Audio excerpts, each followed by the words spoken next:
Right, so as we left off, continuing the Pac-Man. Not feeling particularly chatty today, so shit, I'm already breaking things. Nope. Stay. I will never glue. Never glue my Lego. So I'm just gonna chill out and watch some stuff. Feel free to join me. It's over at Rap News from so long ago. But there was an interesting question pertaining to woke left, neo-Marxists, and communists, for some reason aligning with conservative Islam. And there have been a bunch of funny circumstances, particularly in the UK. This was several years ago. You had LGBTQ activists showing up at a protest where fundamentalist Muslims in full niqab and garb were protesting LGBTQ education. And the activists were telling them that they were in this together. And the conservative religious people were like, no, we're not. You're degenerates. And so the question is, how does something like this happen? Where does this merger come from? And it may actually just be the enemy of my enemy is my friend. Perhaps it's an anti-Western, anti-Christian thing. But I don't think it's universal. I do think there is a strange power dynamics at play. So we're going to talk about this today. We got a couple of guests, and we'll start here. So do you want to introduce yourself? Yeah, I'm Rifan Ademir. People know me as Apostate Prophets, where I have a YouTube channel by that name, for those who don't know it. I'm a former Muslim, and just pull that microphone up to your. Okay, yeah. I'm a former Muslim. I talk about Islam a lot, criticize Islam and its history and its beliefs and different aspects. That's what I do. All right, we got another guest over here. Yep, Ben Weingarten. I'm editor at large at Real Clear Investigations, write for The Federalist, New York Post, and a slew of other outlets. I wrote a book 4 years ago on this very subject titled American Ingrate, Ilhan Omar and the Progressive Islamist Takeover of the Democratic Party. And so I think it sort of anticipated this topic of this kind of marriage of convenience, this unholy marriage of convenience. Oh, by the way, this is Tim Pool. People whose worldviews If you like on him, their face would seem to be antithetical and incompatible, but who work together to topple the common stumbling block, which is basically us. Right on, and Taylor Hansen's here. Yep, Tenna Media, a field reporter. I document, all things breaking news and culturally relevant topics and decay, essentially. And I thought it would be good to have you here because you've actually talked to a lot of these activists and protesters on the ground from these ideologies. And so I'll just kick it off with, I have to wonder, there's in Shepherdstown, West Virginia, which is not too far away from here, there's like two churches within walking distance, 2 blocks, and they've got the Progress Pride flags on them. And some of the locals were telling me, like, oh, yeah, those places are packed. Absolutely packed. And I'm like, Christians and Marxists, together. But it's also just the pride flag. It seems a bit contradictory. So I have to wonder when I hear about Ilhan Omar, you mentioned, she's progressive, and she's like, is she actually holding those views? Is she, she's Muslim. She is. Yes. Yep. And I have to wonder are the progressives trying to destroy Islam? I mean, think about it. They're bringing about these, Queers for Palestine movement. They've got the pride flag. They're in America. They are trying to make the two concepts inseparable, which I think would be extremely offensive, probably is, to Muslims in other parts of the world. Yet here, actually, good example is I can't remember what TV show it was, a big controversy several years ago, where there was a Muslim woman who was gay, and she's in the show saying oh, I'm gay and I'm a Muslim, and then the Muslim community got really mad saying, how dare you? Are people like Ilhan Omar, is this an attempt to actually just damage and destroy Islam? Well, one of the things that I would say before we talk about, I guess, probably more the theological aspect of this is when I wrote that book, I went to Ilhan Omar's district and talked to people on the ground. And the ironic thing is that the demographics that carried her to victory were the student population and essentially the white native progressive population and the upper crust members of her district. If you actually look at the Somali community where she comes from, and there's a massive Somali immigrant population in the Twin Cities area, they're very divided about her. And there are reasons for this that go back to, sort of like the clannish or tribal, sort of more basic tensions that exist. But it's also because a wide percentage consider her to be blasphemous, essentially. She's dancing in the gay pride parade. She's adopting the full spectrum panoply of views that would get you killed on the streets of some Mogadishu or any number of other Muslim countries. For me, the thing that crystallized it was in the district, they have these towers that are essentially sort of like projects there, where the vast majority of Somali immigrants, that's their first stop when they get into the Twin Cities area. Then right next to it, you have these gentrified, modern apartment buildings, luxurious ones. And on the streets there, in the Somali community, the heart of it, you have college students who are dressed in basically nothing. And then you have women fully covered.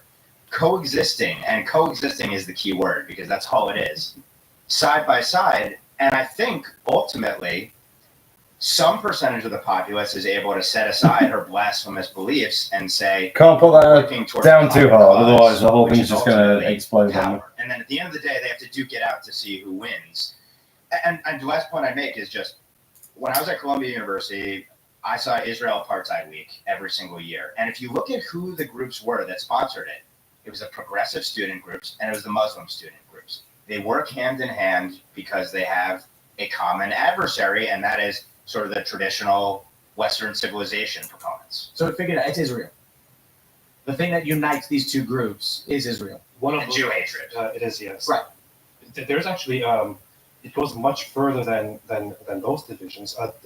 He just mentioned Ilhan Omar during a pride parade. So there was this moment where there was a video of her going around where she dances at a pride parade. She shared a message of how we need to further the rights of the LGBT That's pretty cool. plus community It does and that. so on. Whenever these See things that little dude especially moving in the at that middle? time, there was a major outcry among Islamists, among many regular Muslims. Yeah, like Batman boards. Post-saved, where certain well-known Islamist Yeah. figures said things like, "She is not a Muslim. We should not call her." All right, a that's Muslim just gonna anymore. We should not chill accept there her as for a part bit. of the community anymore. You have lots of Somalians going around saying, "She's not one of us. She has become something different." Whatever. Okay. I asked the question. The game who actually continues. likes her? It's hard to tell because she is thought to be a Muslim, thought to be an Islamist, and on the right there is generally often this idea that she is a full-fledged Islamist infiltrator who simply pretends to be progressive for certain goals. But then her behavior and the things that she says don't align with Islamism at all. She would be punished in the Islamic world. It was interesting what you were saying, Ben, because you said in her district, it's actually the affluent white female liberals type who are propping her up. Those are cat ladies. No, not Kelly. The assumption is that she wins because the Somali migrants are voting her in, but that's not the case. Not the case. It's not a big enough population probably to fully swing it, though you need the backing of the Somali population to win. But some of her biggest supporters, and especially when she initially started getting scrutiny over it, were basically the liberal Jews in her district. Were imperative to get them on board to try and win. And of course, she kind of figuratively stabbed them in the back almost immediately when she got to power. But yeah, among her own people, she's a divisive figure. How was practice? Good. You okay, man? I don't know. You know, you don't have to keep doing this.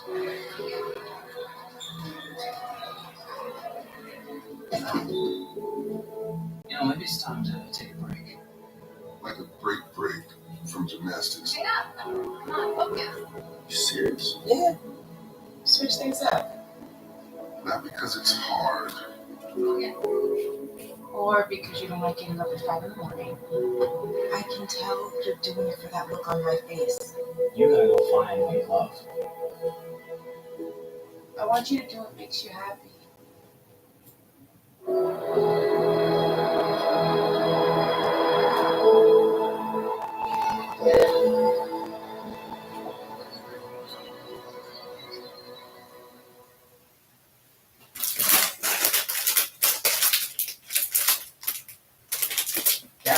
She has a history of well, there's one thing that needs to be said. It's quite obvious. People just don't want to acknowledge it. People who come from a Muslim background, from an Islamist background, it is extremely common for those people to be severely anti-Semitic on such a level that it would be nauseating for regular people in the West to hear.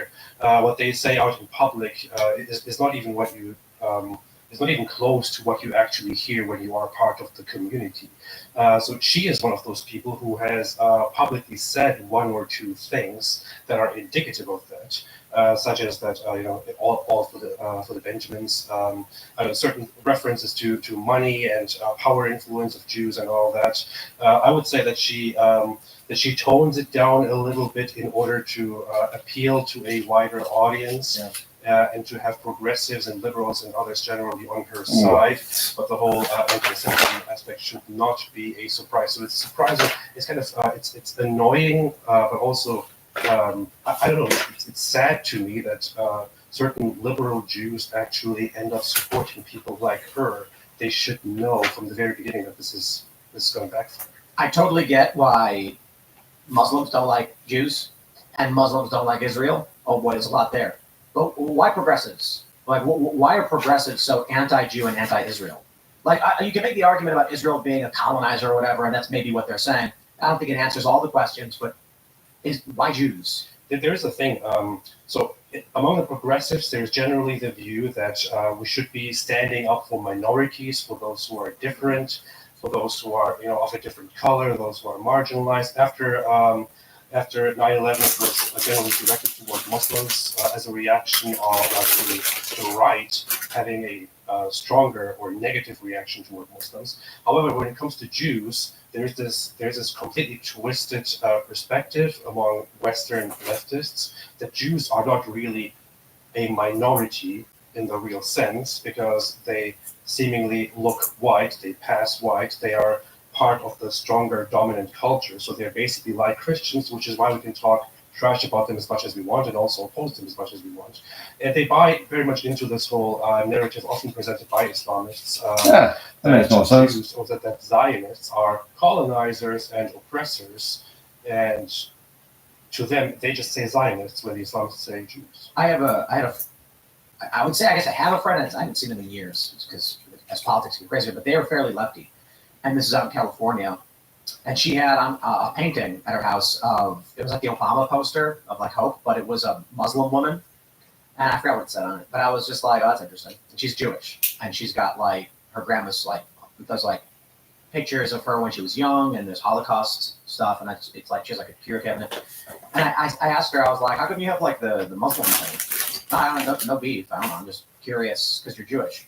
And then she said something about the oppression of Muslims in this country or whatever. And I was like, you think that they're like oppressed? And then I was like, do you know how many Muslims, I said, do you know how many Christians there are in the world? Do you guys know how many Christians there are in the world? I don't know. 2.3 billion, 2 billion. Close to 3 billion. Yeah, and how many nations have at the state level a declaration of Christianity? Very few. Very few. But there are many countries that are a predominantly Christian body and have some governmental doctrine of Christianity. How many Muslims are there in the world? Do you guys know that? How many? Close to 2 billion right now. Yeah, like 1.8, I think it might be. I could be wrong. It's been a long time. And how many nations are at the government level, theocratically or in their doctrine, Muslim? I think it's over 50. Yeah, they're close to I see. dozens. And that's, despite not being as big as Christianity, that is probably the most for any religion on the planet. And so I said this to her, and I was like, do you know how many Jews there are in the world? And then there's the question of, like, full ethnic Jews or just people of Jewish, whatever argument you want to make, it's like, what is it, like 6 or 7 million full Jews and maybe like 11 or something in the diaspora of like... Talking under 20 million. Oh, absolutely. And then I said, and how many Jewish countries are there? And then she got mad and she's like, 1? And I was like, kind of, because you've got the Gaza conflict and the questions from the progressives as to whether or not it actually exists. And then I was just like, I'm not here to defend Israel or Jews or anything. I'm genuinely curious why a Jewish woman who has all this like this history and stuff from their families who have fled in World War II would be this progressive pro-Islam despite all of these Islamic countries wanting to destroy Israel. And again, it's not the defense of Israel, it's the political position. And that kind of put up a light bulb in her head, and then she immediately started getting more aggressive on defense of Israel and Jews. And that's what I find interesting about the progressive American Jewish person. Do they not think about this, or does it not matter? Because if they're to support a fundamentalist religion, and I want to stress, I got no problem with religions. It's the fundamentalism and the war driven by or whatever. If there's an American Jew and they're voting for a policy that results in the destruction of Israel, I don't understand what their motives are. I don't understand.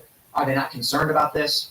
You see Hasidic Jews marching with the leftists, and they're saying things like, end the occupation, end Zionism. And the question then becomes like, well, what of the Jewish people without Israel?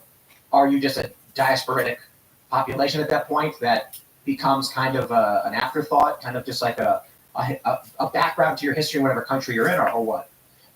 There's so much to unpack there, but a few facts to establish. You mentioned Christians. Christianity is the largest group in the world, but Christians are actually, looking at the statistics, the most oppressed religious group in the world. And this is very, very hard to accept for leftists in America. There is a stereotype in the world, especially in Europe, about Americans, which is that Americans don't know much about the rest of the world. In one sense, that is true. In America, leftists and others have this very, very myopic, this very America-centered perspective on things, and they don't realize that, yes, in America, Christians seem to be quite dominant, and Muslims seem to be this minority that doesn't have it quite as well. In the rest of the world, it's not quite like that. In the Muslim world, Muslims absolutely rule over everything. People who question Islam, who criticize Islam, who want to spread a different religion are oppressed. Christians are very much oppressed in the Muslim world. Muslims have a lot of power in the Muslim world, throughout the Muslim world, and also in neighboring cultures like Europe, for example. Jews have the fortune, the luck now to have the opportunity to have their own nation and to protect themselves. Even there, they are not allowed by the Muslim populations and by the Islamic powers to do that. Just the idea that they should have independence, that they should be able to protect themselves, is something that is unacceptable. I talked recently to a scholar, Dr. Einat Wilf. She's a very well-known historian on this issue of the history of Israel. She pointed out something very very profound, actually, and very accurate, which is in the history of Islam, Jews were seen as a minority that can live, that is allowed to live as long as they do whatever we tell them to do, and if they misbehave, then we will just put them in their place. Now that Israel is there, Jews are no longer in that position. They're no longer the subjects. They are now free, and the Islamic world cannot accept that. And to the Western person, that is very difficult to see. There's something I need to share about the Muslim perspective, about Islamic beliefs. And yes, you might respect religious beliefs. I respect the religious beliefs, or the belief in a God in and of itself. However, Islam has very big problems, and one of those problems is that Islam is a religion which, according to authenticated narrations, the Prophet Muhammad, and this is believed to be totally true by most Muslims around the world, the Prophet Muhammad made a prophecy where he said, before the day of judgment comes, you Muslims will fight the Jews and you will kill them, and they will hide behind rocks and trees. Yep. And even the rocks and trees will say, there is a Jew behind me, come and kill him, except for one certain tree, which is called the Barbet tree. That tree will not say, because that tree is one of them. And this is something that Muslims around the world believe. This is something that I learned when I was a little child, and people will not stop believing this. And this was in the Hamas charter, I think, Yes. until only a few years ago. Yes, it was. It was in the 1988 charter. They made a new charter in 2017 to supposedly put a new spin and a new face on. But most of those who know the history of Hamas are not really deceived by that. Hamas is still like that, and they still repeat those dreams of eradicating the Jews one day. And real quick, the line was, the last hour won't come before the Muslims would fight the Jews and the Muslims would kill them. Yeah. So Jews would hide behind rocks and trees. Then the rocks and trees would call, "O Muslim, O servant of God, there's a Jew behind me." And to the Islamic supremacists, maybe the truest believers in their own eyes, they would say that the objective is for Islam to be spread across the entirety of the world. And it's either through persuasion or it's through compulsion. And to your point about the allowance of non-Muslims in Islamic society is you have to pay a tax if you're the non-Muslim, and you live as a second or third class citizen, a dhimmi in one of those countries. Now, of course, the Arab world particularly turned hundreds of thousands of Jews into refugees during the 20th century. They fled to a variety of places, including to Israel. The reason there are no Jews in any of those countries is because they were forced out of all those countries. No reparations demands, obviously, from those who fled. So there's a New Jersey-sized state there, which has been the Jews' ancestral homeland since time immemorial, where there's been a constant presence.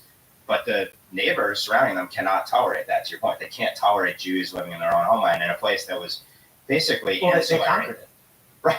Yeah. It was fascinating. I was having a conversation with someone, and this wasn't a progressive. I can't remember. It was I think it was an anti-war libertarian, but I don't want to get the name wrong. And they were saying the issue is that after World War II, basically the colonial powers decide they're going to establish the state. They take the land, and that the people who live there are the ancestral indigenous who have always lived there, and they're Muslim. They were Muslim then. And these were the people who used to be Jewish. And I was like, well, hold on. The argument that was given to me, and I'm not trying to make this a universal argument for everybody who's critical of Israel, is that the British Empire and the United States were trying to find a way to deal with like what was going on in Nazi Germany and wanted to establish a homeland for the Jews. The Jews wanted to do it as well. Many of them were already there. And so the problem with it is the war led to the ousting of the indigenous who had lived there the whole time by the diasporic. The issue I take with it is I'm like, so Muslims come to Israel, force the Jews to convert by threat of death. That's what I was told. And they did.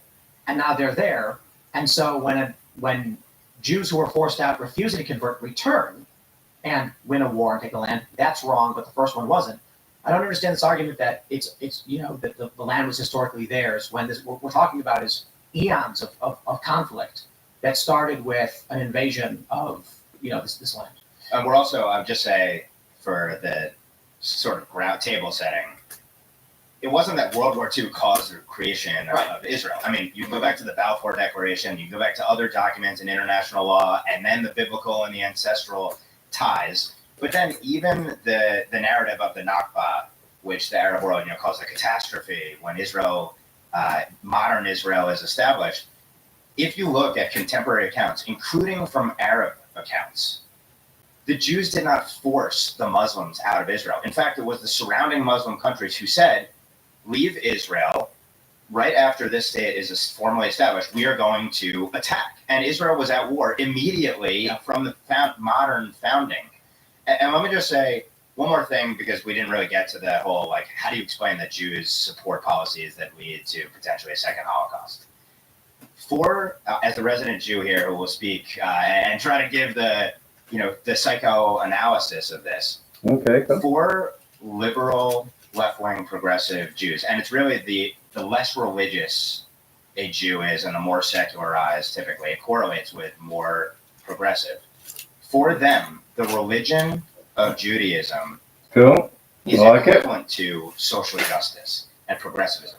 They read in the Jewish texts to the extent they read them, and that our job, tikkun olam, is this concept of leave the world a better place. And they read that as progressivism. That is the solution. So for them, they're equivalent, and so they can see it as, look, Jews, we are the oppressors, and we're the colonizers, etc. And so this is sort of getting our just comeuppance. We caused the Islamic world to hate us and want to destroy Israel.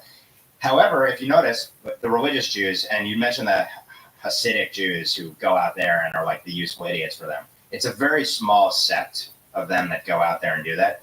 The more religious you get in terms of Jews, Orthodox Jewry, infinitely more conservative those populations are. And I think that the Democrat Party has made the calculation, we can go after Israel, we can bash Israel, we can bash Jewry, essentially, and we can say that Josh Shapiro can't be a vice president candidate because he's Jewish. That one's funny. Because Pull that one up. the leftist Jews are going to stick with us forever, and we will never get the Orthodox Jews, who, by the way, are the growing population, while the left-wing Jews are the declining population. Well, I'm glad that he had mentioned the fact that they almost see it as social justice, because I've done interviews on the ground with literally a Jewish organizer with PSL, which is a national socialist group that organizes these mass demonstrations all around the country.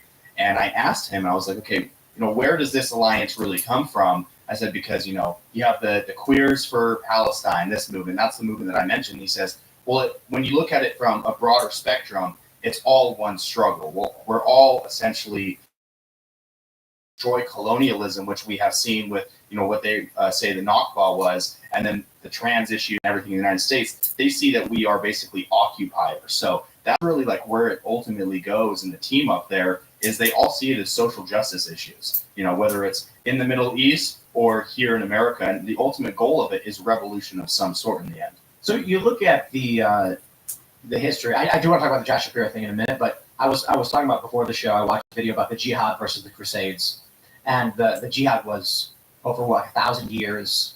Islam conquered all of North Africa, started spreading into Europe from the south and from the east, and then the Crusades were only a couple of battles in response to the constant warring. And you can see that as we also mentioned. What you said, 50? I actually don't know the number of countries that are fundamentalist Islam that at the government level are theocratic, but it is a lot. And I was talking to some friends the other day, and they had traveled to, it might have been, I can't remember which it was, Dubai maybe or Qatar or something, but they were like, fundamentalist Islamic country, and they said they were walking down the street and they saw like a jewelry store, and there were these beautiful gold chains, silver, diamond, platinum, just sitting out. And there were no security guards, like walking by an open market just with fruit, but this time it was gold. And she asked them, she's like, don't you need security? And they were like, no, if you steal, we'll cut your hands off. And so they're not worried about that crime. And I'm curious as to what you guys think about that. Because in San Francisco, in New York, in LA, we have the progressive policies leading to this rampant victimization of people. And then it looks like on the inverse, you can, my girl was saying she walked around, woman, in this country, no problem whatsoever, peaceful, beautiful food, streets were clean, no threats of violence, no crime. I'm curious your thoughts on these two, polarized. There is an interesting aspect. These societies are societies that have a very extreme form of controlling people's behavior, which may have good aspects and bad aspects, but there's one thing to take into consideration, which is that these cultures are intrinsically not very productive, not very efficient cultures, and they don't really create much. In fact, if you look at all of these oil-rich countries in the Middle East, in the Arab world, you will see that the majority of the workforce, the majority of labor is outsourced. People from outside have to come in. People from Europe, people from India, and other places have to come in and work for them to get things done, because they themselves don't create. They're not creative. They don't work. They don't do much. That is part of that very same culture, which oppresses people and prevents them from acting in any kind of deviant way, whether you want to regard it as a good thing or as a bad thing. Like communism. Yeah, It's the hypercentralization restricts the ability to innovate and expand or to iterate. Well, and if you take the position of the Islamic supremacist, it's a theopolitical ideology that governs. Right. It's a religious let's see system, but it's what also left there. a political system that governs every single aspect of your life, which you can understand would be appealing to some percentage of people. I think, for example, you can look, and one of the chief grounds or places where you have converts to Islam is in prisons. Why would that be the case? Besides the fact that the Islamists see that as a population that's worth trying to convert.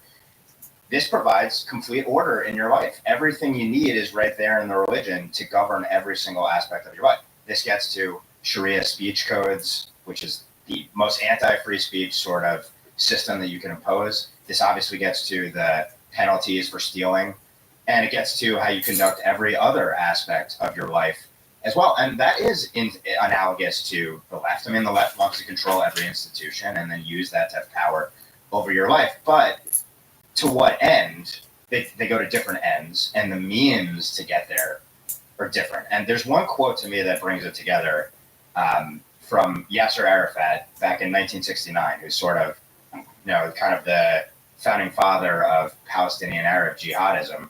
He was heavily influenced and groomed by the KGB at the time, because the idea was the Soviet Union would sort of create a petri dish of Jew hatred, Western hatred, in the Islamic world and use that to combat the West. So they succeeded. I mean, more or less, we're 50 years on. So this is 1969, a quote from Arafat. Our struggle is part and parcel of every struggle against imperialism, injustice, and oppression in the world. It is the part of the world revolution which aims at establishing social justice and liberating mankind. Now, whether or not he thinks that the progressives are useful idiots, and so this is a way to appeal to those idiot Westerners and this is good propaganda, or whether this is what they truly believe, that cements to me and that kind of codifies the unholy red-green alliance that exists today. There's something very useful to remember from history. Ibn Khaldun, he lived in the 14th century. He's considered in sociology, actually, one of the forerunners of sociology. And he wrote a very important book called Muqaddimah. He has a quote in there, which I don't fully remember, but I will paraphrase it. He basically says that Islam is different from all other religions in that it is the only religion where the head of the society and the state and the military is one, and the only religion that has the obligation to spread the religion either by will or by force. So Islam has the obligation to always fight and to always wage war, to always wage jihad and to spread by those means, which is why you mentioned earlier, Islam has a very long history of jihad, of fighting. Islam is the only religion in the world that has a very political, a very authoritarian aspect that still rules over many countries. And this is fundamental to Islam, according to Islamic scholars and Islamic historians and sociologists themselves. And the thing is, when it comes to the alliance between Islam and the left, this is what the left fails to understand. This is what leftists, progressives, socialists generally fail to understand. And there is a very bitter example to look at, which is Iran. In Iran, during the Islamic Revolution, which led to the creation of the current Islamic regime, the Islamists succeeded with the revolution not on their own, but with the help of socialists, of communists, of secularists, liberals, and others who helped them in the hopes that they would together create a democratic state, a democratic government. And they all had their disagreements with let's go in together. They thought, okay, we don't want to live in a theocratic regime, but at least if we overthrow the Shah and create a democratic society, maybe we will find ways to include our own ideas. The funny thing is, as soon as they succeeded with the revolution and overthrew the Shah and installed a democracy, the Islamists took over and turned it into an Islamic democracy and immediately began persecuting, locking up, banning, and killing all those who helped them, all the leftists who helped them. And this is basically what it leads to eventually. The leftists help the Islamists rise to power, and the first to then be persecuted and to die are the leftists who helped them. This is exactly literally what's happening here in the States when I'm on the ground. I've literally watched people that are transsexual or gay being converted to Islam at some of these protests, which it's always so crazy to me to see this, because in my mind, they literally see you as the useful idiots. They're not willing to admit it, but you're always going to be the one that is persecuted if we do, kind of devolve into this theocratic Islamic government. And I mean, time and time again, it is so odd to see them on the ground together. You see socialist, pamphlets that are sitting there. We stand with Palestine. We stand with our Muslim brothers. And I mean, they're quite literally changing the entirety of the brand because it's the exact same thing that kind of happened with Iran. The leftist groups see it as a way to achieve revolution. And these organizations, the Antifa, BLM, it's the exact same groups that are now intertwining with this Islamic movement in this country, and they're binding themselves to it for the sake of revolution. I'd say for the most part, there are some leftists who think it could help fund that revolution. But I think a lot of the alliance on the ground is just because these people buy their own oppression narrative, and it just aligns.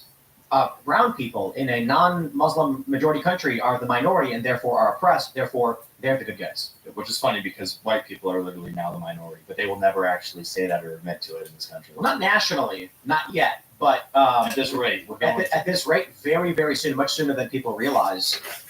Mostly because of the mass illegal immigration, which is crazier than we've ever seen. But the funny thing is, it's not just Islam. historically, notoriously, leftist revolutions, the first thing the revolutionaries do is they kill the leftists because those are the ones who the revolution. You got to tell this to these progressives. Who is the threat to the power structure right now? And they'll say, probably, I don't know, they might, like, white supremacy is the power structure, so it's us, the activists, we're threatening the machine. Okay, let's say you and your buddies win total government, and then powerful leftist personalities, millionaires with tons of resources, because they exist, and the progressives, take over. Now, who's the biggest threat to the regime? Still you. And so when authoritarian regimes come in, the first thing they do is they eradicate the revolutionaries. The run-of-the-mill, rank-and-file, normie population that wakes up, goes to the flour mill, and then comes home from work is no threat. They need those people. But listless, lazy, arrogant revolutionary types do nothing for the society and are only a threat to the power structures. So we see it time immemorial. Revolution happens, the leaders go and they round up all of the people who helped the revolution happen. That's a good point. It's easy to believe, as people often depict it, that the leftists, these crazy leftists in their incredibly stupid alliance are just are pure evil, and they're aiming for some destruction of Western society and all of that. It is more nuanced than that. It's just that these people genuinely think they're doing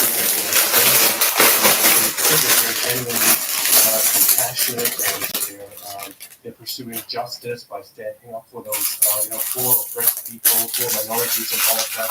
And it's just so myopic. It's again history repeating itself.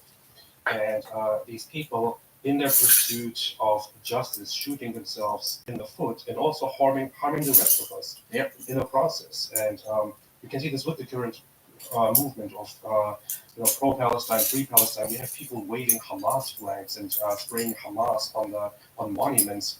And Hamas is an organization that literally, we talked about jihad and all that earlier.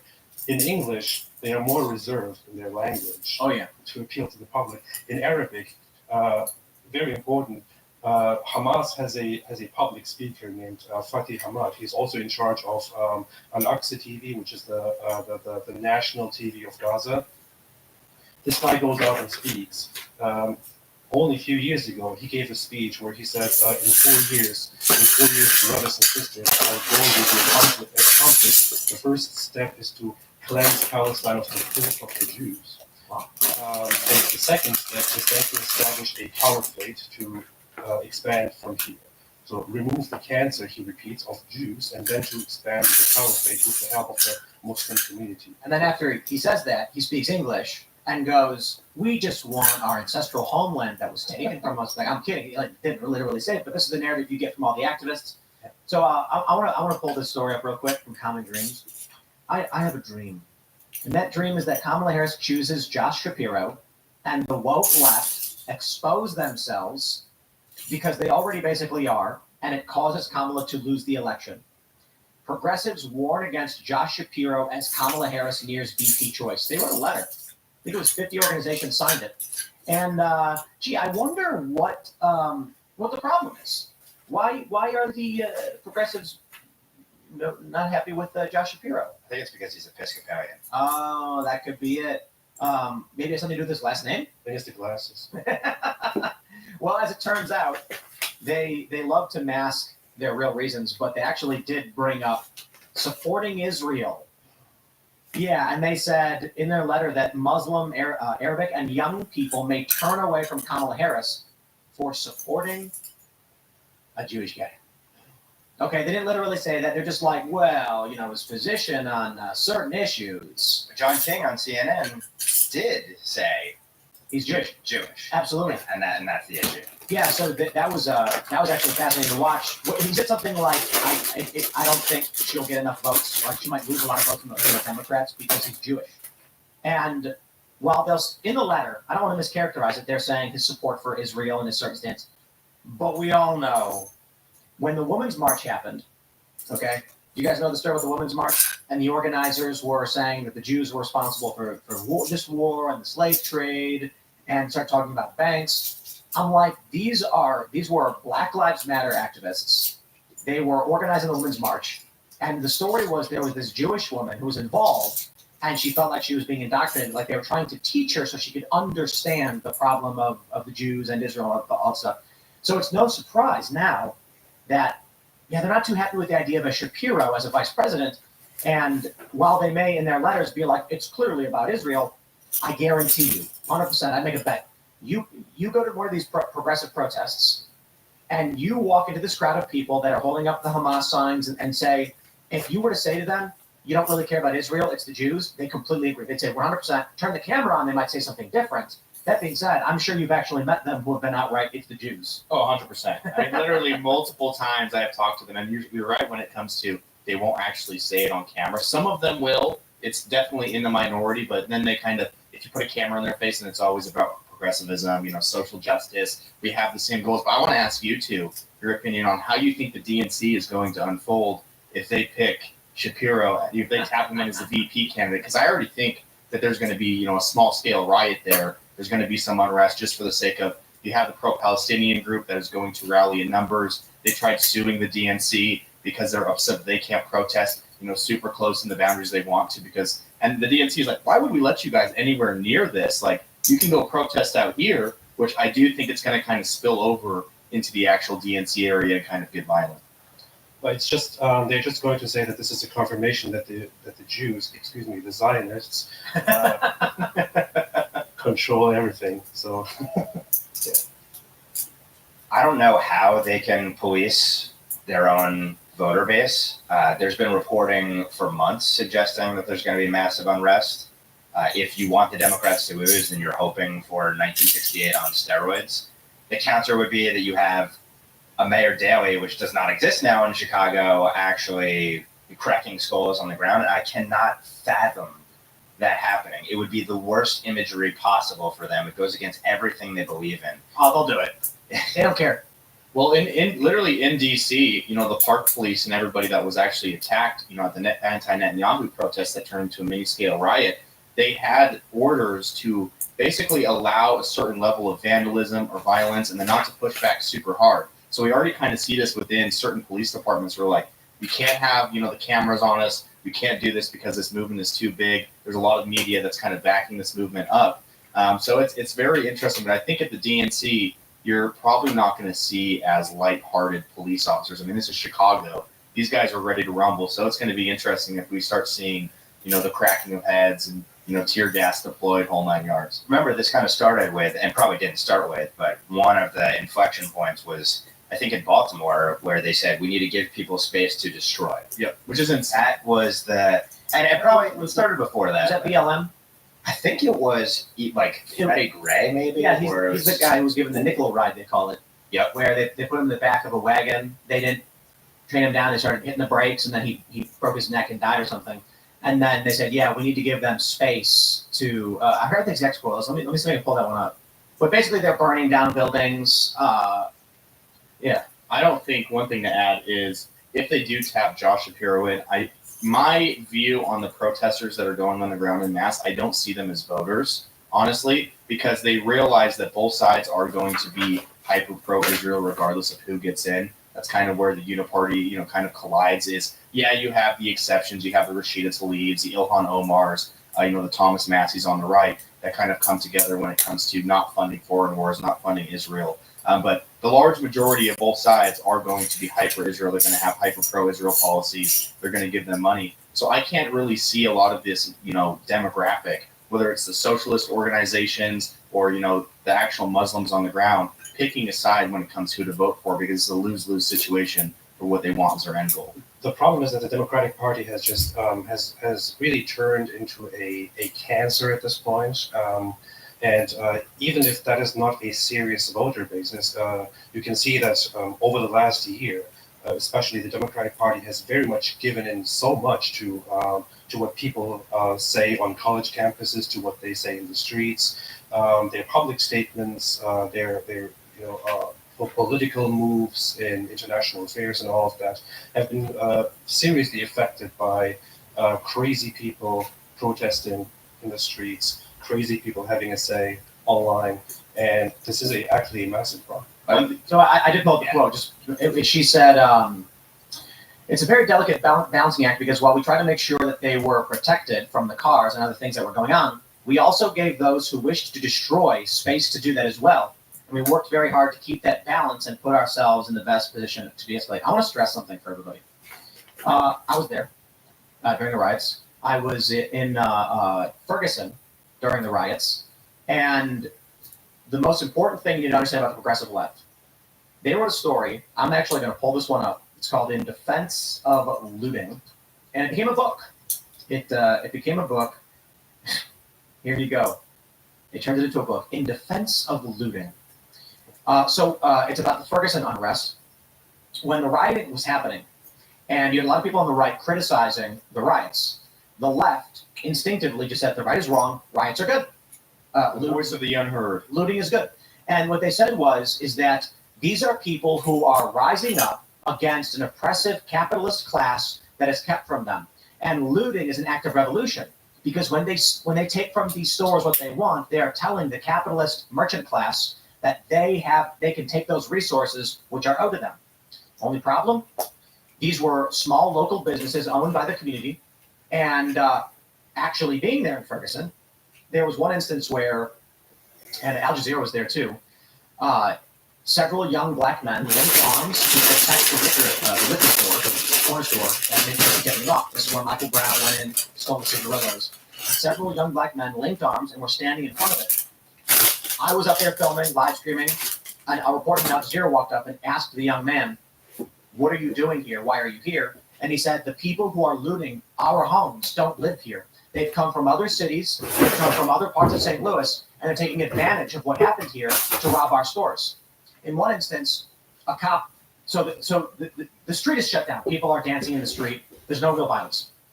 I have no idea why, but a cop walks from the crowd, pulls a flashbang, and chucks it at a group of people.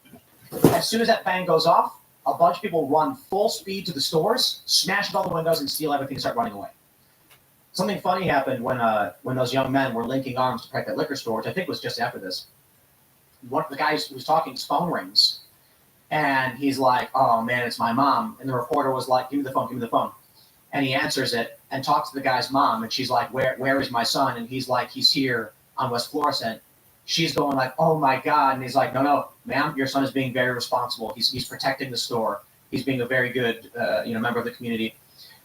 I saw that happen. And then I saw this article, and I'm just like, the left is evil. These poor people who live here, what they were saying was, we've got a hair salon, we've got a grocery store, we've got a liquor store, we've got a gas station.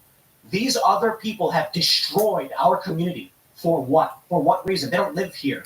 And then the progressives come here, the corporate news media comes here, and they claim the evil people destroying our home are the good guys. Well, we saw this over and over again in 2020. Every single time I was on the ground on a protest that turned full-scale riot, that looting took place, burning took place, assault on police took place, I would say a large majority, if not 90% of the people that actually went and engaged in violence or looting were not even from, let alone the same state, but not the same city that actually this event took place in. So we see it time and time again, and then you got people like AOC that say, oh, they're actually just looting to provide for their families, but they're robbing Nike stores. They're getting their brand new, Air Jordans. They're going straight to the liquor stores. They're basically cleaning out businesses. And we saw in 2020 where they are literally attacking Black-owned businesses and locally owned businesses, and then they say, oh, they have insurance.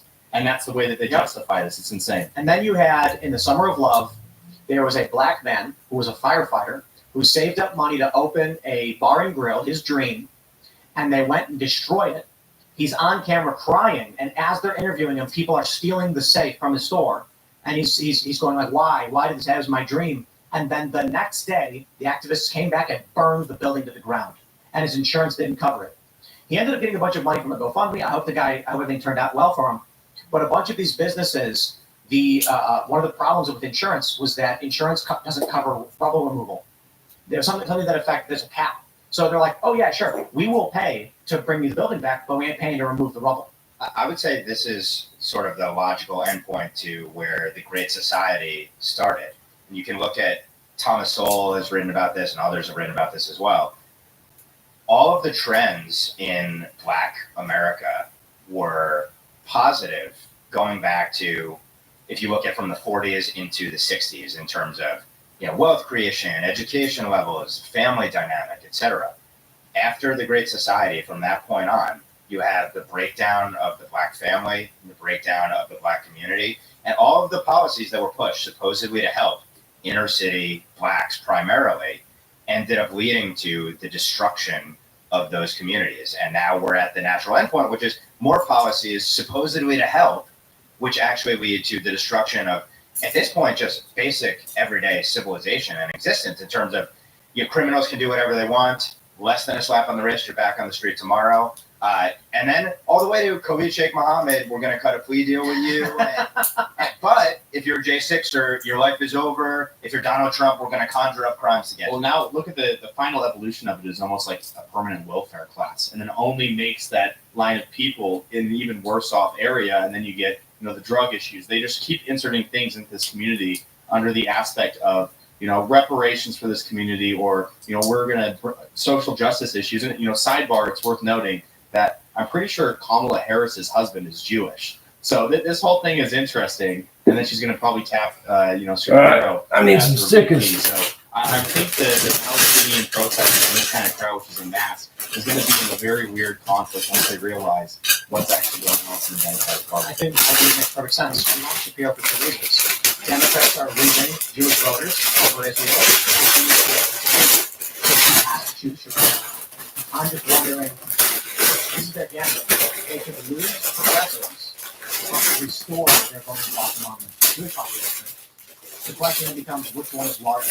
I have to imagine that Where are their me stickers? is young people don't vote. Let them complain all day and night, but we need the older Jewish liberals. So I was just going to say, I was back in 2018. If you look at the trends here, the Muslim population in America is growing, and it's expected to double by 2040 or 2050.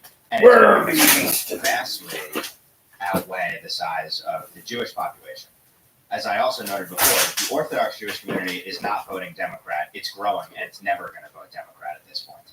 But for the liberals, there are going to be some who, to the bitter end, liberal Jews, are always going to vote Democrat, and the others, it's going to become a declining population. So from the purely cost-benefit analysis, if you're making a bet on Muslims or Jews for Democrats, you're betting Muslims because you know that some percentage of the Jews are going to stay with you no matter what to the end.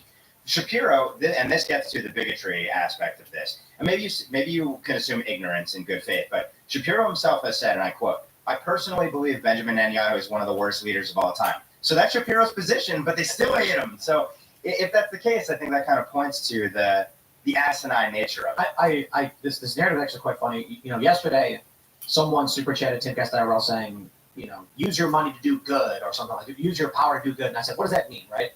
Because typically for progressive activists, what it means to do good is just to force people to live the way they think they should live, regardless of whether or not it's beneficial to mankind.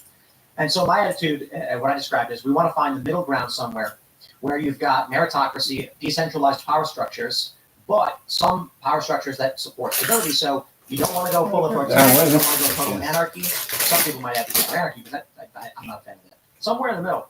You take a look at what the left offers, and what they're saying is criminals are going to be let out of prisons. Criminals will not be criminally charged. Anarcho-tyranny, we're going to arrest J6ers like you were mentioning. And then on the other side, we will chop your hands off if you steal a piece of bread. So it's the two extreme ends that are restrictive to human growth and expansion. And these two extremes are in the United States, not in the Middle East, but in the United States, are fusing to a certain degree.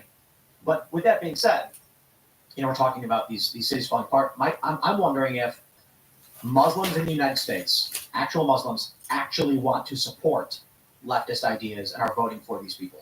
There is a very interesting trend to observe with leftist politics. When you look into the Muslim world, in the Muslim world, leftist politics is hated.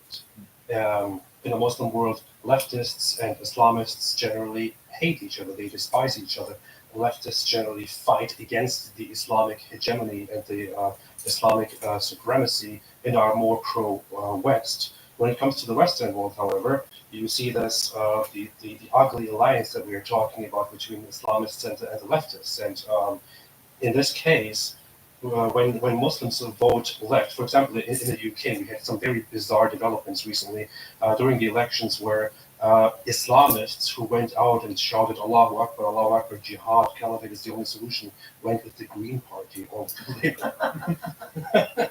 So they're not doing this because they genuinely believe in leftist politics. They're doing this because the right is not going to support their ideals and is not going to further their goals in the West. So what they do is to temporarily, and I'm sure you have a lot on this, is to temporarily align with leftist politics to further achieve their goals of providing compromises that benefit Muslims and Islamic beliefs, and then slowly they can establish their own power and have their own say in politics. This is what they're doing in the UK now. They're beginning to introduce Islamic parties into the equation once they have sufficiently made use of leftist politics. You have seen probably the only issue in America that I can really think of where you have seen the tensions actually come to the fore is over radical gender ideology in schools. That would probably be the only issue so far where you've actually seen a break between the Muslim population and the left. And to your point, I would say it's actually consistent with Islamic doctrine that when the Muslim population is a severe minority, as a practical matter, to ultimately advance the cause, you have to make common cause with the community that you're in order to win. Go back to the 9/11 hijackers, for example, like going to strip clubs and drinking before going out and committing the ultimate act of jihad. Why did they do that? Well, as a practical matter, in a non-Islamic society, to advance their cause, they have to side with people who would have their heads chopped off in their own societies. And it's a rational thing. If you're small and you don't have a lot of power, you're willing to make common cause with people who you find disgusting. But ultimately, the end goal is little by little gain more and more power.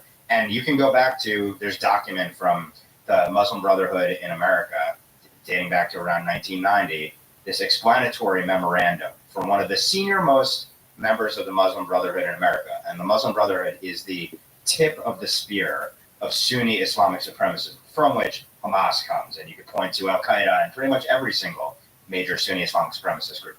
They say their goal is to make us sabotage our miserable house by our own hands. So there's been a long-running strategy here, consistent with, they can point to Islamic doctrine to justify little by little growing in society, immigrate into these societies, start to enter the political system, make common cause with whatever group has power in a bid to ultimately lead us to kill ourselves or to ultimately, if need be, slit our throats. So that's exactly what they're doing literally here in America with this alliance right now, is basically a roadmap from the UK. I've talked to Muslims that are very fanatically religious. They believe, through and through in the Islam doctrine, but they want the pro-border policy, the pro-open border policies, because it allows all of their friends and all of their family to literally fly over and then come and basically push their ideology into society. Colonize. Colonize, which, is so funny because the left is everybody's colonizers. We need to get rid of all the colonizers on our land. But, I used to work for a Muslim man, and, he was less on the, radical side, but even, he and how they would operate their businesses is they would essentially fly in somebody, whether it was from Jordan or one of these Muslim countries, right along the border. They cross the border, and then they would end up we're just working for them. And then that's kind of how they would expand. So this is exactly what you're seeing in America, is what we've seen in the UK. You have this whole thing in Europe where there is a very big Muslim diaspora from Turkey and other Muslim countries, especially from North Africa.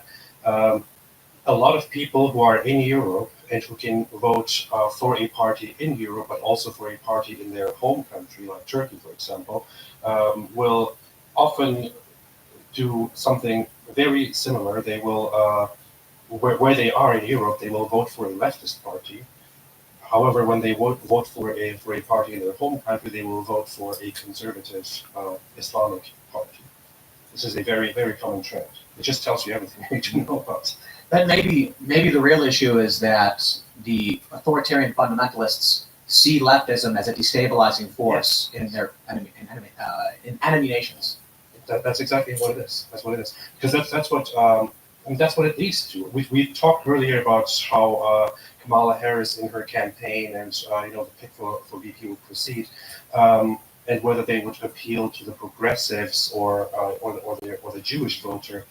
There's one fact needs to be pointed out: the progressives, the younger people, are a bunch of jobless maniacs. So, Right. So that's they what probably it's don't made. worry very much about funding from their side. However, they have a lot of impact Oh. on public opinion. School goes up. Which is why they try to appeal to that bit, while also preserving some of those, of those Jewish Big story. Democrats whom they don't want to lose. So they want to make few compromises. However, this is just completely destabilizing.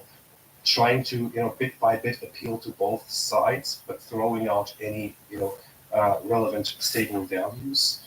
The big challenge, I guess, is people who are raised without having responsibility, purpose, or any kind of moral philosophical understanding. They will persist in Right, those yeah. views Not gonna throughout play the with rest that of their anymore. lives, and Not they will you. vote, and they will counter the votes of those who believe in merit responsibility.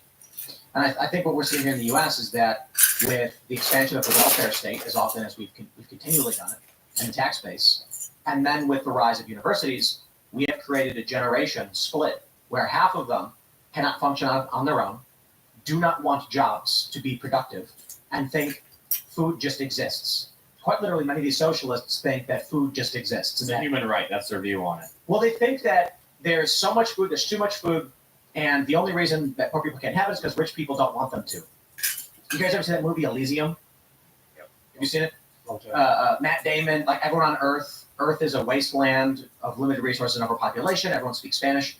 And then in space, all the rich people live in the space station and they all speak French. And they have these pods that you could lay down and it'll cure you of all disease. You got cancer? Don't worry, gone. And the only reason in this movie that they don't let poor people have it is because they're rich and poor people shouldn't deserve it.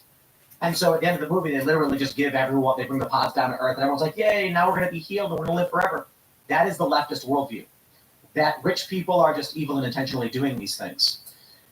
So I've had experience with, the story I like to tell is a friend of mine ran a business, mid-level social media marketing company.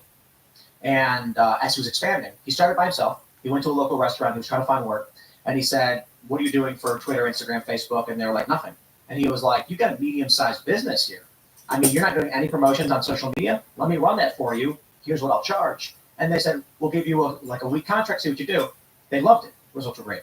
So they said, we want to do a full-time contract. Business is booming. And so he takes on this small business, a couple locations. He then goes to a few more businesses. He can now show the results. Look at this. We've increased sales by this much. He ends up with a mid-sized chain, like 10 locations. And he goes, I got to hire people.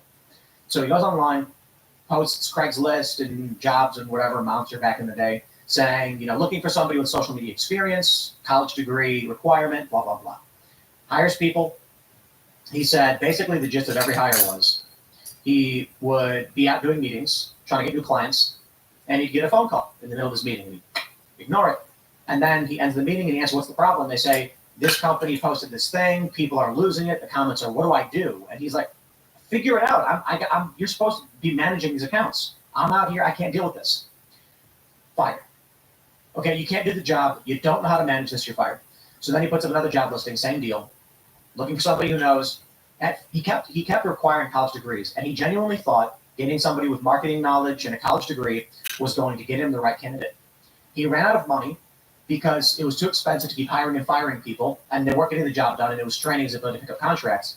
And so then he dropped the college degree requirement, posted only on Craigslist, offering an hourly wage, and he found these two people, a man and a woman from Utah, and then he said, here's the job, run the Twitter, the Facebook, the Instagram, here's what we're trying to accomplish, we'll have posts, your goal is to post 3 times a day, marketing the business, blah, blah, blah.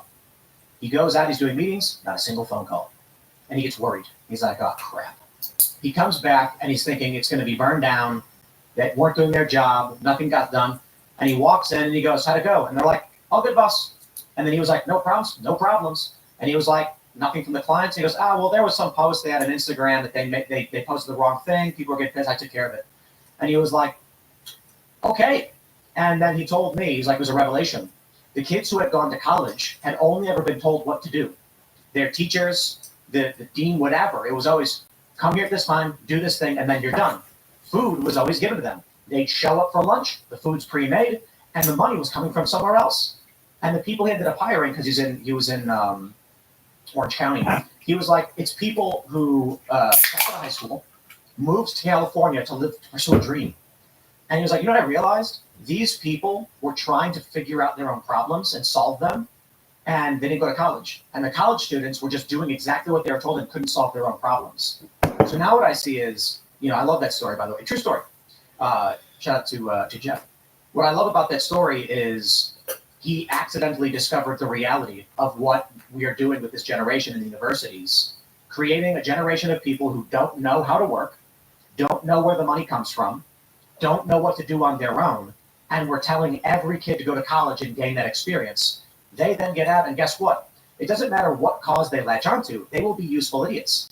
They will vote for policies that are continuing the welfare state, straining the meritocratic individual, and being exploited by people, be it fundamentalist religious groups of any faction or whatever, but people want to see the U.S. suffer.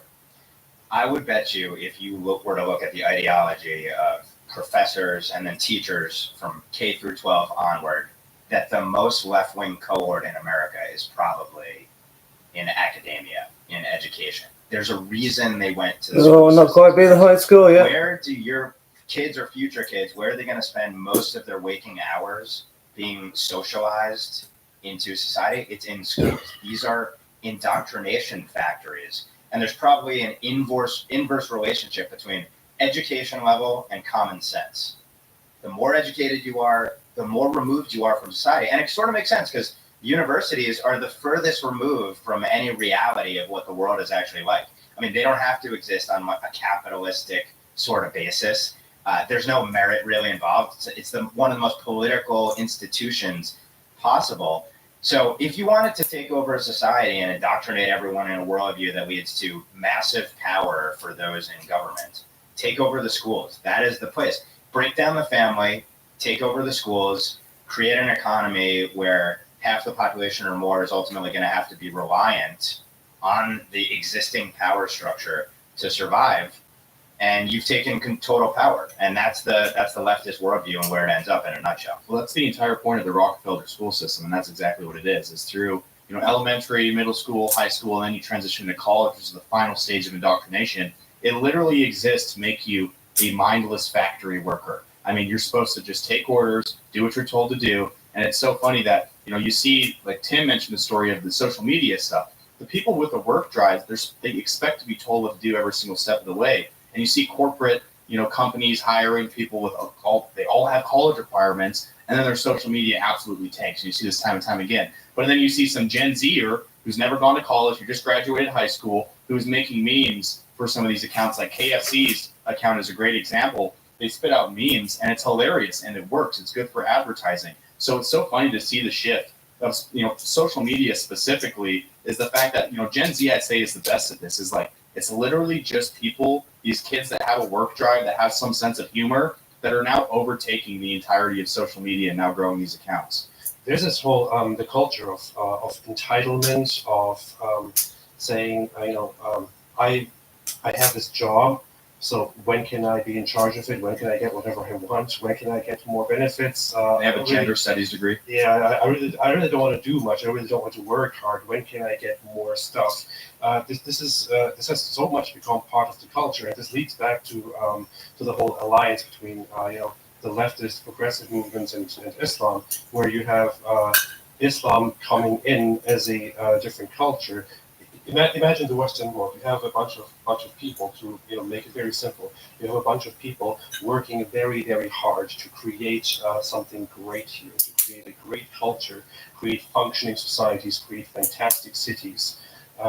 Imagine these two European guys on a hill thinking, wow, look at what we have built. We have worked so hard to get this done. Now what should we do?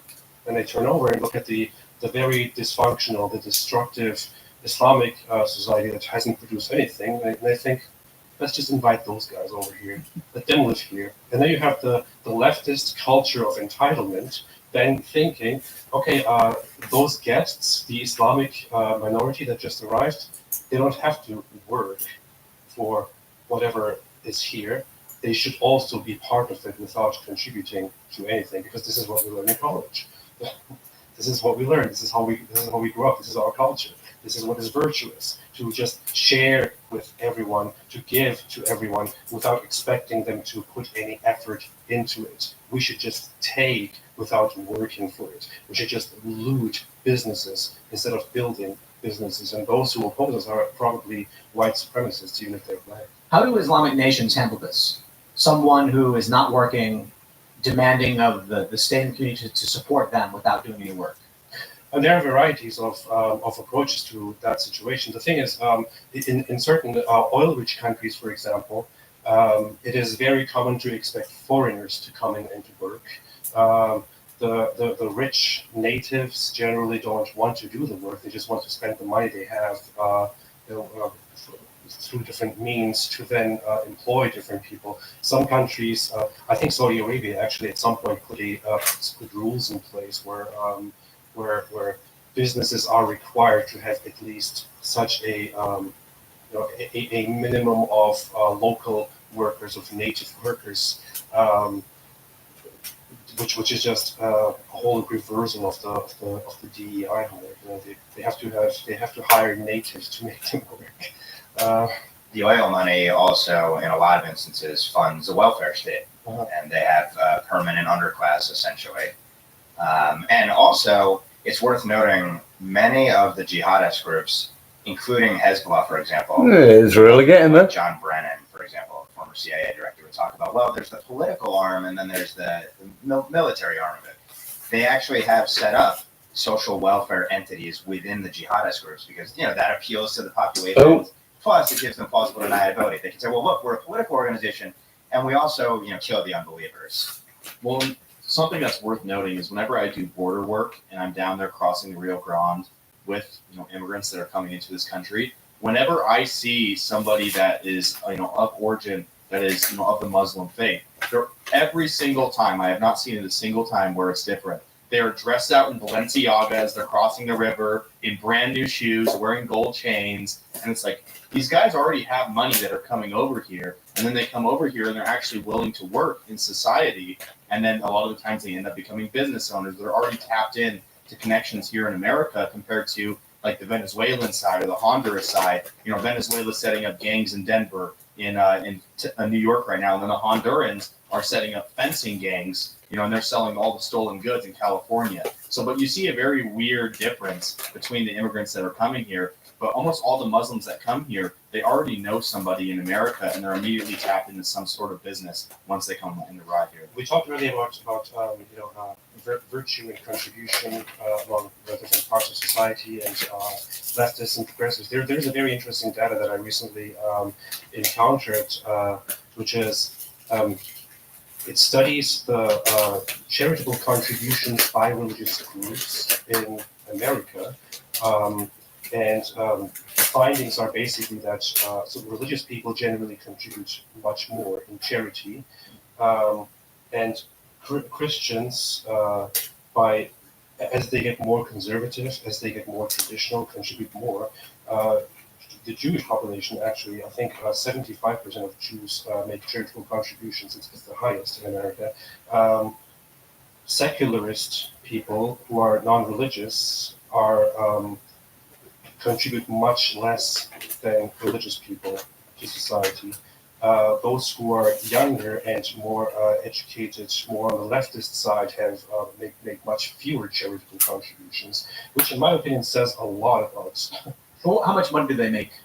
Because there's probably a correlation there too, that leftists make very little money because they don't understand how the economy works. Or it goes to act. It wasn't meant to be joke, but you can laugh. I mean it literally. So many of the leftists that I talk to think that money comes from a job. And I'm like, no, the money comes from someone else who's trading that money with you. And then, of course, you can talk about fractional reserve banking and the creation of debt, blah, blah, blah. But I mean, like, quite literally, if you want money to buy a thing, you need to only figure out how to trade with someone, but they don't understand basic economics.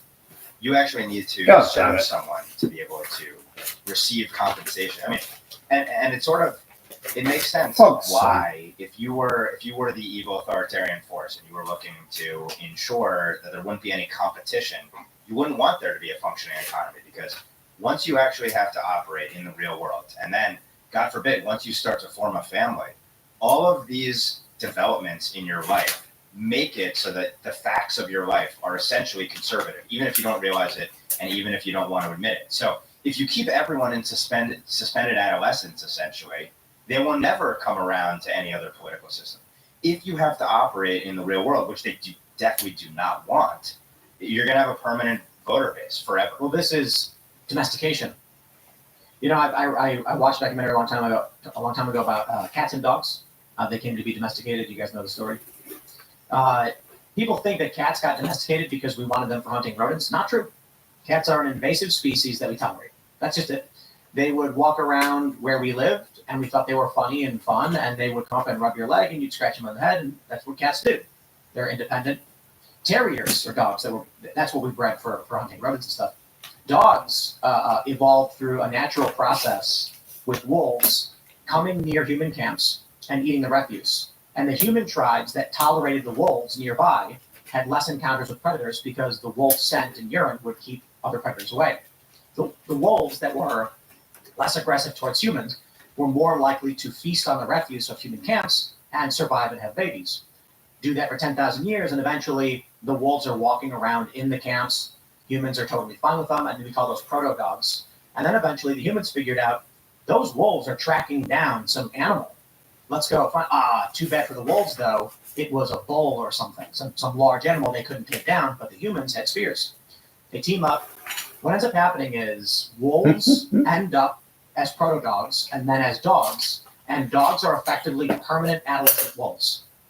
The way dogs behave, happy and goofy and doofy or whatever, wolves are fierce, aggressive, independent, and this is why they're so dangerous. Why wolf dogs are dangerous.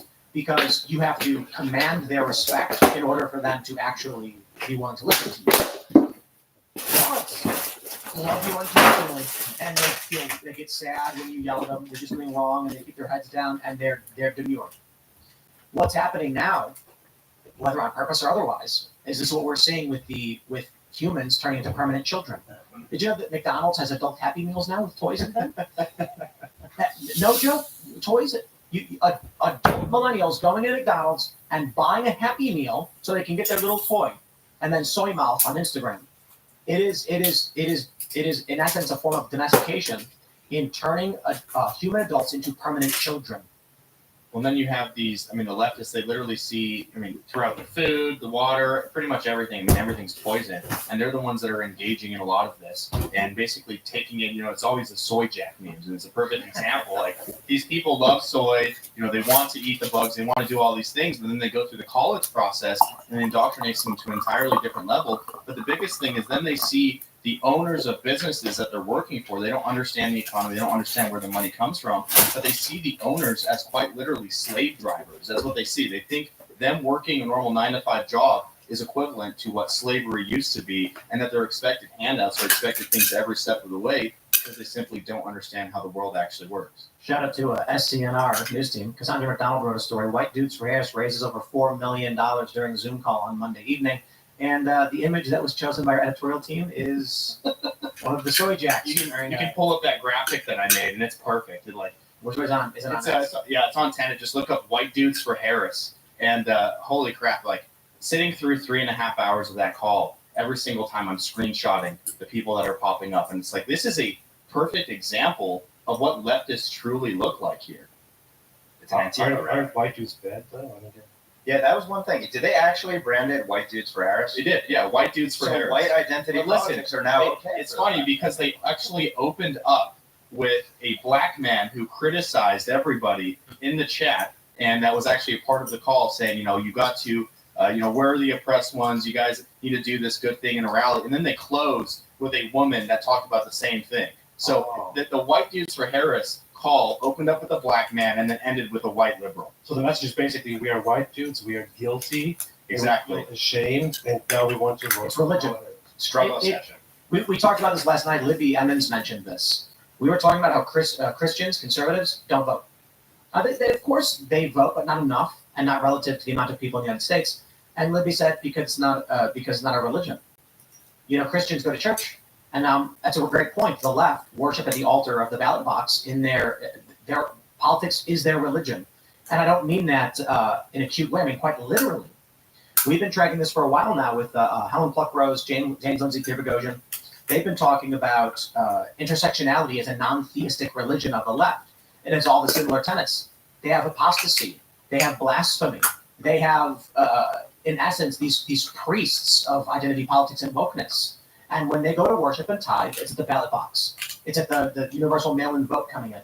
And conservatives and Christians go to church, worship, and then don't go vote. Politics is their religion. Man and government is their God. But they are their own God. They are their own gods, which is obviously leads to all manner of disaster. I mean, satanic. But hold on real quick. Literally. It literally is satanic. That is the premise of Satanism, is that you are your own God, you're in control of everything. And it's sad to see, as a Christian, it's like, we are literally called by God. This is one thing that Islamic people do so well, is they spread their religion to even people that don't want it. But as Christians, we are quite literally called to do that exact same thing. Our goal is to be here and to make Earth as heavenly as possible, and to bring as many people to heaven with us as we possibly can. That is what we are called to do as Christians. We want as many people as possible to go to heaven. But you see, the modern day Christian, we're just cucked out, and they take turn the other cheek way too seriously. And it's like, no, we are called to instate Christian policies. And then you see all the attacks against Christian nationalism coming out because they're actually scared of it. Because if Christians actually had a backbone, they can make a massive difference in the country, but they just don't vote. And Tim, I shot you the DM of that graphic if you want to look at it, because I know it's hard to find. So here's the important thing to understand. It's only been in recent history that the Republican Party has begun to register more voters and more party members than Democrats, largely due to the efforts of people like Scott Presler. But before this, Democrats as a political party has always been larger than the Republicans, and Democrats do not represent those who are going to church. The Republican Party has always been, at least in my life, a much more Christian and religious faction, but they, for some reason, have a smaller political party. So recently. I was just going to add that if we ultimately get to the end game, where I don't know if we'll be existing anymore at that point, but if the leftists and the Islamic supremacists ultimately do get out, the reason I think I give the upper hand to the Islamic supremacists is because they actually do have doctrine, and they have Allah at the end of the day. And that has to be more powerful ultimately than man as God. I think between the two, having a theological basis that you can point to will make people do things that a man-made system with no doctrine at the end of the day. And the only other thing I'd say is the irony of all this is the Jews is the one religion that we're talking about here that is inherently anti-expansionistic. Jews don't want other people to join Judaism. You can hardly convert. If you want to convert, they say, no, you're not allowed to convert. You have to kind of prove your way as to you're not just doing this just to get married to someone who's Jewish. They don't want non-Jewish people to marry Jewish people either. That's a very big no-no within Judaism from what I'm aware of. But the biggest problem we have with Christians, too, is you have these pastors that aren't willing to talk politics or apply Christ to the real world. And that's what you see. You see the all the trans flags hanging at Methodist churches and all this ideology seeping into the church. And my pastor literally held a sermon. He had me invite, Phil Lyman and other candidates from Utah that like the Sunday right before the election that was held for the governor race and all the other races. And he said, you should be talking to these people. He said, you need to be mobilizing yourself and voting because we have basically an issue from God to actually make society as Christian as possible. And I think if pastors and, priests, popes, pretty much everything, and the Pope in particular, he has a lot of power, whether people want to admit it or not. Like if he came out and said, you need to vote this way, that's what you see with the LDS church in Utah. And everybody listens to what the LDS church wants in Utah. That's why you get people like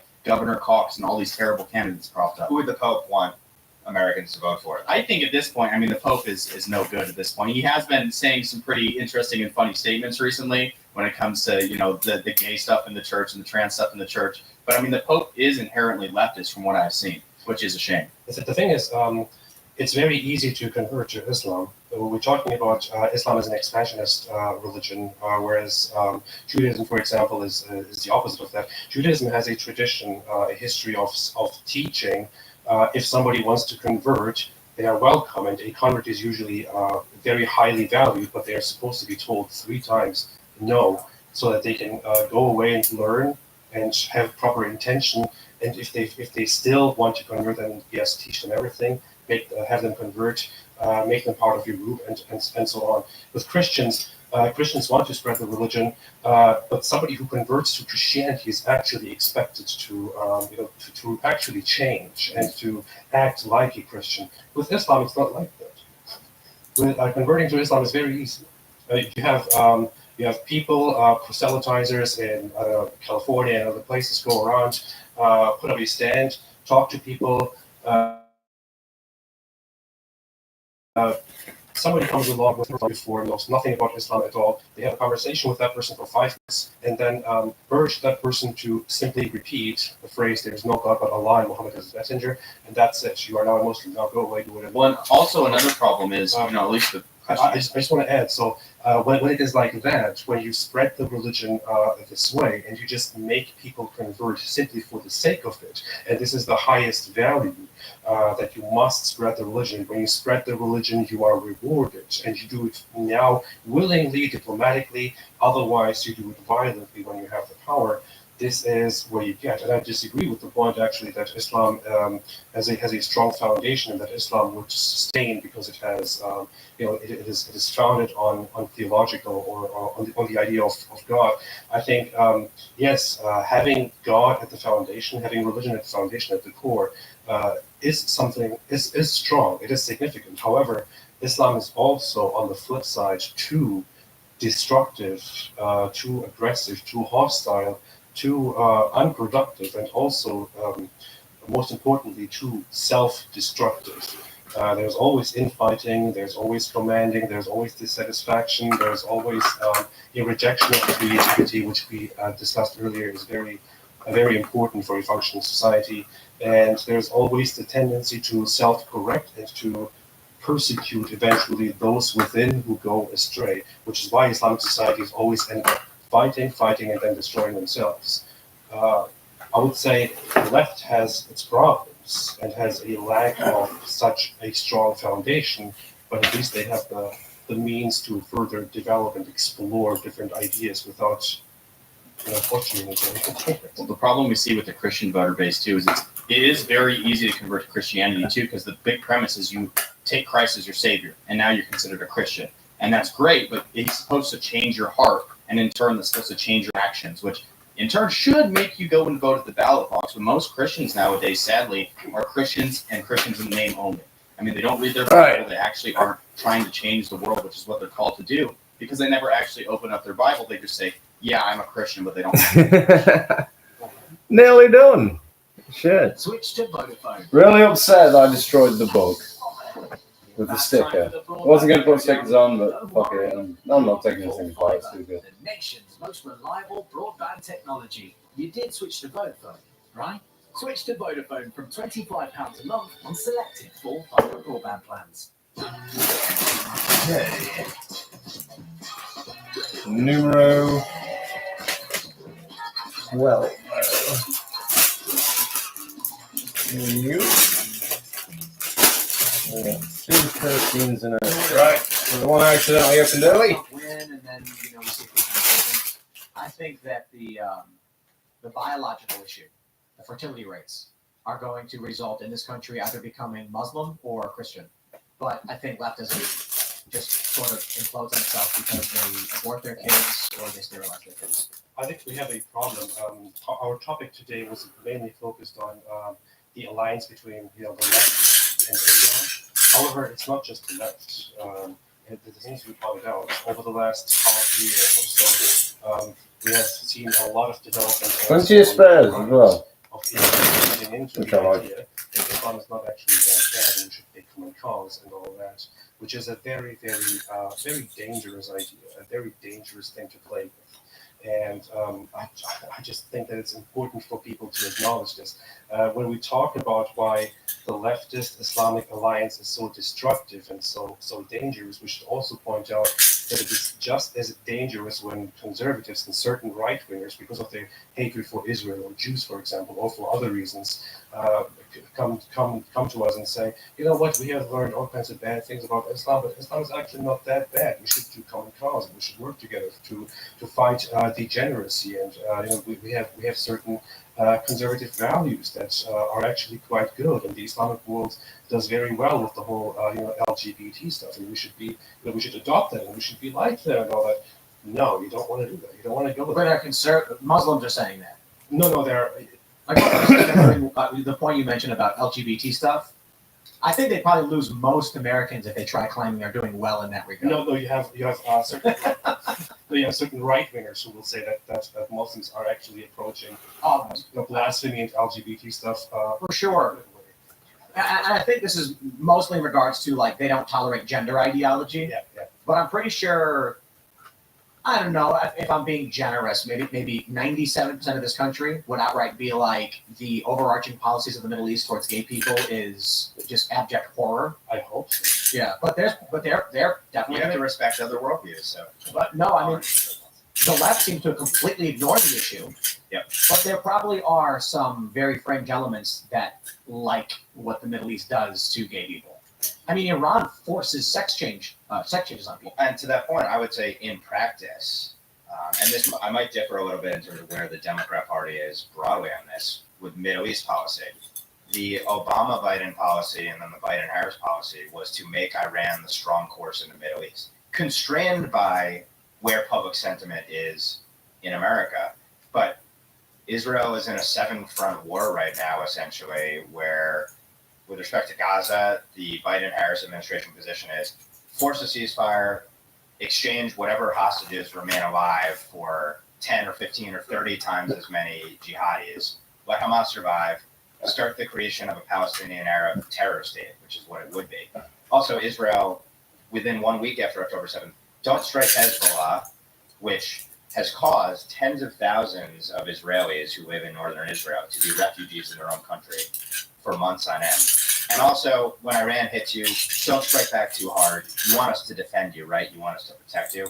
But the Houthis, we'll let you control waterways. The entire policy is an Iran-first policy. So the Democrat policy today, I would argue, even though you have to say, look, we give Israel munitions and we're going to help them defend themselves, but not actually ultimately deter all the adversaries that surround them, because we don't want to get into a fight.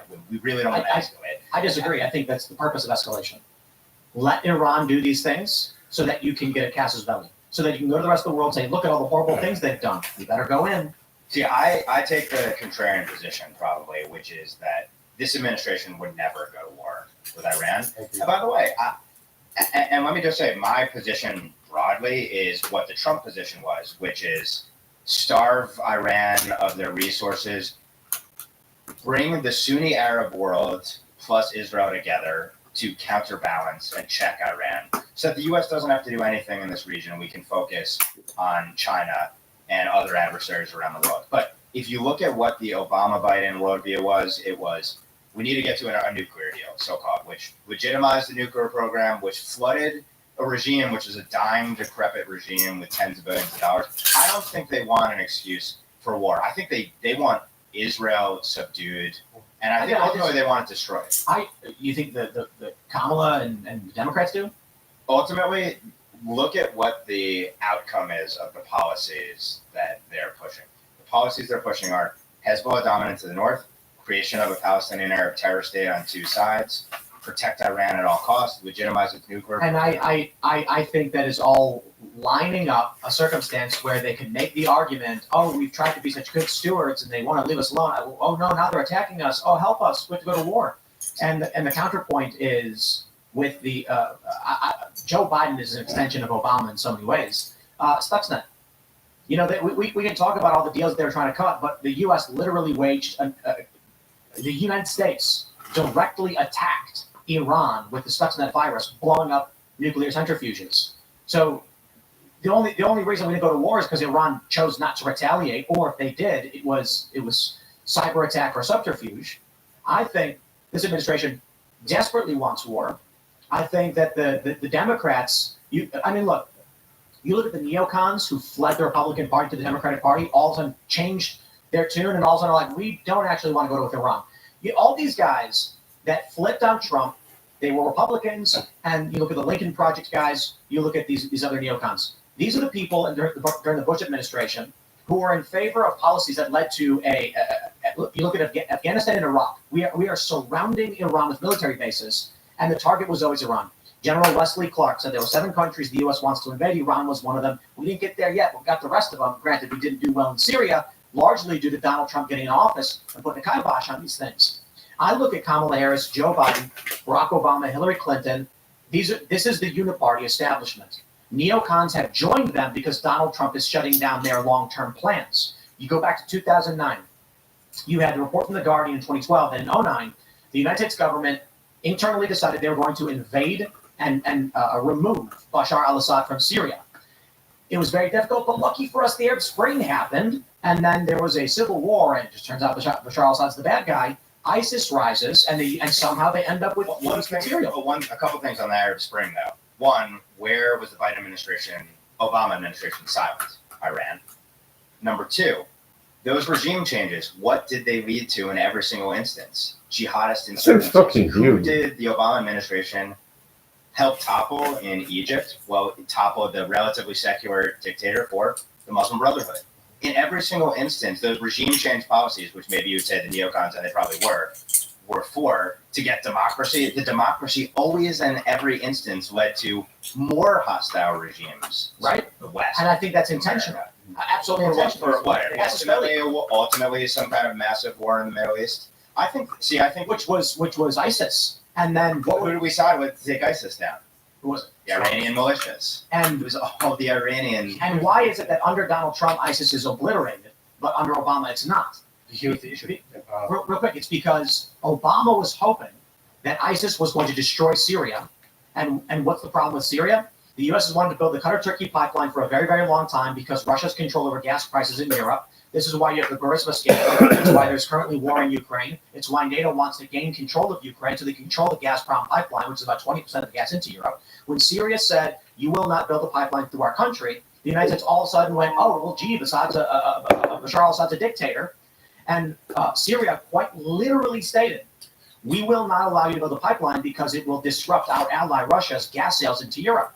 ISIS rises. Oh, whoopsie daisies, Obama, drone bomber, they call him Obama, couldn't figure out how to deal with the problem of ISIS. It's expanded rapidly as we continually, let's just say behind the scenes, we're hoping that they were going to get rid of Bashar al-Assad. Donald Trump gets in, ISIS gone. War in Ukraine, freezing. Basically, the conflict just starts drying up. What I see from this regime, if you, and it's not even fair because I can only go back so far. I'm not old enough. You see, the United States and the general surface level argument is the U.S. and Europe operate as a shared bloc under NATO. The U.S., which is basically the principal power, wants Europe to expand. They need cheap energy. Russia is not aligned with Europe. They're more aligned with themselves, to be completely honest. And so they want to sell gas for what they can sell it for. The U.S. is trying to compete to get cheaper energy to Europe to allow economic expansion. Russia is basically blocking this. You look at more modern history, and Donald Trump was not supposed to win. Hillary Clinton was next in line. They were going to continue the expansionist policies through Eastern Europe into Ukraine. You already had the conflict. 2013, you had the Euromaidan protests. The accusation from Russia and other countries is that the U.S. was funding and supporting it. The Venezuelans thought the U.S. was supporting it. Barack Obama loses. Ukraine freezes. ISIS is obliterated. Abraham Accords. Things start changing dramatically. Donald Trump calls off the airstrike on Iran, which was supposed to be retaliation. Then he says, okay, we can't do this. There'll be too many dead. What I see from the Democrats is you do not have public support for this. People greatly despise what's going on in the region. Among populists on the left and the right, none of us want to be involved with Israel and the war that's going on there. But the United States needs a justification for how we're going to war with Iran. And this is all greatly speculative. I could be wrong about everything. But the working theory right now with the Donald Trump assassination, after the miss hits Trump supporters, killing and critical injuring too, you have this narrative pop up just briefly for about 10 minutes. Iran was planning an assassination on Trump. Was that the goal? They were, and now the FBI said the social media accounts of this guy, Crooks, was anti-Semitic and anti-immigrant. Was the narrative going to be that an anti-Israel right-winger, a Groyper, who hated Donald Trump for his support for Israel, didn't want Donald Trump to get in office and fund Israel. So with Iranian backing and funds, was able to pull this off. Thus, the U.S. would then have a Nikki Haley as a candidate for the RNC. She's the second highest most delegates, or Joe Biden or Kamala.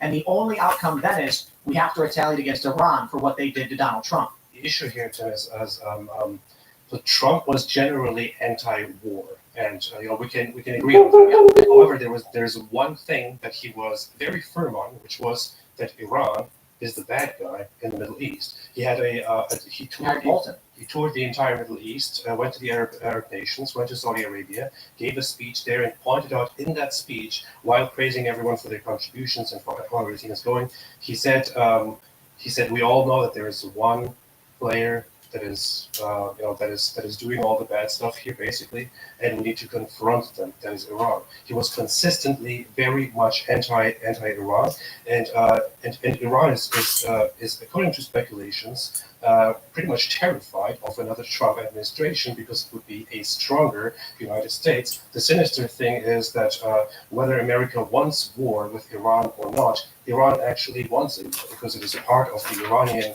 of the Islamic regime of Iran. It is part of their ideal that there would be a future which might come soon, where a religious war will be waged, and Iran will be on top of it, where they will destroy America and destroy Israel with the help of divine help and all that. Which is why they have official slogans: "Death to America, death to Israel." And there are religious groups here who want that to happen too, because they think it's what's required to bring about the return of Jesus or the first Messiah. This religious movement is in power in Iran. So this is official Iranian policy right now. I don't see Donald Trump going to war with Iran. He hired John Bolton. John Bolton in the Trump administration said, I think it was 2017, next year we will be celebrating in Tehran. And then he gets fired, stabs Trump in the back. I don't think Trump is going to bring us into war with Iran. I think they are going to get us into a war with Iran first. That way, if Trump wins, he can't back out of it. It won't be as easy. You look what's happening right now with the airstrike in Tehran, killing the Hania. I mean, look, man, the only thing stopping like a large regional war from breaking out right now is whether Iran decides to pull the trigger. Because they just got bombed in their capital. So I would say, and again, this is a contrarian position. Right. Go back to the signature Obama foreign policy, Iran nuclear deal. What did that do? It recapitalized the regime. And that was in the second term, mind you, when JCPOA was ultimately executed. And also understand, Obama was operating within the confines of American political sentiment. Political sentiment has shifted in this country. So my view is that Obama world, which really dominates the Democrat Party, they're true believers who actually believe that we can just have peace with Iran if we just appease them, and it'll be just like China. And oh, by the way, and this is, I think, for a lot of the real power-hungry people, the end game is we need to open up Iran to Western investment, because this is going to lead to a massive, massive windfall. Who poses the greatest threat to that massive, massive windfall? It would be Israel, and then it would be Israel allied with the Sunni Arab powers in the region. The whole policy was make Iran the regional strong force. I do not believe it was we need to get into a war with Iran, and this is somehow going to lead to America engaging in the ultimate regime change operation. Totally agree with you. Donald Trump will not get into a hot war with Iran. The entire goal of the Iran was to get us out of the region and not have to deal with the problem there. So what is preventing the massive war today? The U.S. just rushed warships into the region after those assassinations. Everything it is doing is to restrain Israel from being able to punch back really hard. I know these assassinations, I know the assassination attempts are treated as massive, but the pattern has been strikes on Israeli civilians and other targets, infrastructure. Israel's allowed to take out the commander who called in the hit, or the architect. By the way, Israel just took out a guy who was a mastermind behind an attack on Americans that killed over 240 troops and injured more than 100 more. The entire pattern is Iran and its proxies can hit Israel. Israel can hit back with a limited amount of force. They claim, because they want to, our government claims, to de-escalate the situation, but it ultimately leads to escalation. And you're saying that's by design. I don't think it's by design. I think they really believe if we can just restrain Israel, that nuisance in the region, and we can get them surrounded so they can't do anything, then the world that we want, which is an Iran-dominated Middle East, will prevail. Iran will open up to Western investment, and we'll all get rich off of it, and there'll be balance in the region. I don't think they believe they're going to convert Iran into an economic, ally or whatever. But I do think that there's a possibility their strategy is isolation, surrounding them, Iraq and Afghanistan, cutting off trade routes, choking them out with sanctions until their government collapses. This administration is sanctioning Israel right now. Iran is already has an expansionist, policy and ideology, and they have been at this for many decades. They just haven't been very successful with it. The entire plan is to they are already isolated because they are a Shia. A very religious Shia Muslim country, which is not very popular among Sunni Muslims. Sunnis generally dislike Shia Islam. They want to be a contender and they want to become a major power in the region. And they think that one of the best ways to do that is to establish proxy fighters in different countries like Hezbollah, the Houthis, and now also Hamas, to then exert more and more power by force and to become a major player and to take down the others, the rivals like Saudi Arabia, for example. Working with Saudi Arabia right now, as much as I hate it, I think Saudi Arabia has a disgraceful, disgusting regime. However, working with them is much more beneficial to America, whether it's Republicans or Democrats, than working with Iran. Iran is not a country in the current state with the Islamic regime that either party would want to collaborate with. They are all out for the destruction of America and Israel. And people have a lot of criticism whenever Israel responds or whenever Israel takes somebody out. Seriously, screw these people. Israel is surrounded with enemies, with Hamas, with Hezbollah, with Houthis, with all the others that explicitly and repeatedly say, we will kill you all. We will eradicate you all. No other nation in the world would be expected to have restraint and to not strike back, to be careful and all that. Other nations wouldn't act like this. Other nations would forcefully respond to those who want to eradicate them, and they would be justified in doing so. Israel has suffered enough, and Israel should be striking back. The issue with the current administration and with the Democrats is that if Kamala Harris is elected, Israel will probably not have much support in their current war, and there will be more support for the establishment of another terrorist Palestinian regime. Trump doesn't want. Trump is firmly against it. He also explicitly said he wants to help Israel. Help Israel in their war to finish Hamas. I can't follow this train of thought. I don't understand. It's the third time I've heard it in 2 days. Why would the Democrats, who have aligned themselves with neocons, just abruptly today decide to stop funding Israel after decades? They wouldn't stop funding Israel. What they would do is to pacify Israel and to continue this whole trend of saying we will support you as long as you deal, with restraint. When you deal with Hamas, when you fight Hamas and the Palestinian Authority. And the problem with that is Hamas is a terrorist organization that wants to destroy Israel. There is no way that these two groups can coexist. But the Democrats want to force Israel. Barack Obama, just pulling up more details on Stuxnet, inherits something called Operation Olympic Games from George W. Bush and ramps it up exponentially, which is I don't care what the tactic of a strike is, would be akin to them launching missiles and blowing up Iranian nuclear facilities. This nuclear deal is meaningless to me. That's public surface level appeasement for the international community. That's meaningless because we know that Barack Obama launched a military strike on Iranian targets and blew them up. But one thing about Stuxnet, after that, though, what happened to Iran's nuclear program with America ramped up dramatically. Now, infinitely more hardened with new facilities and centrifuges spinning, and infinitely closer, at least according to the open source. What's the reason that Barack Obama would blow them up and then fund it? I think ultimately he was constrained by the conditions on the ground. Politically in America, in Israel, he probably viewed this as this is the least impactful and destructive way that I can ensure that I have political cover prior to executing. How could you possibly, the cognitive dissonance of Stuxnet, but then we're going to legitimize your nuclear program, or we're actually going to pledge U.S. protection to your nuclear assets, and we're going to sunset the provisions in this plan so that your nuclear program is legitimate and totally above board. and accepted.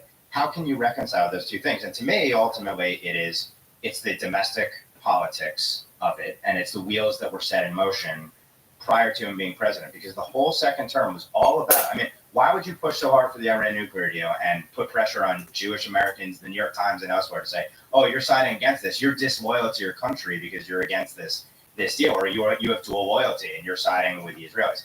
And the last point I would make is aid. So aid, we haven't really talked about it that much.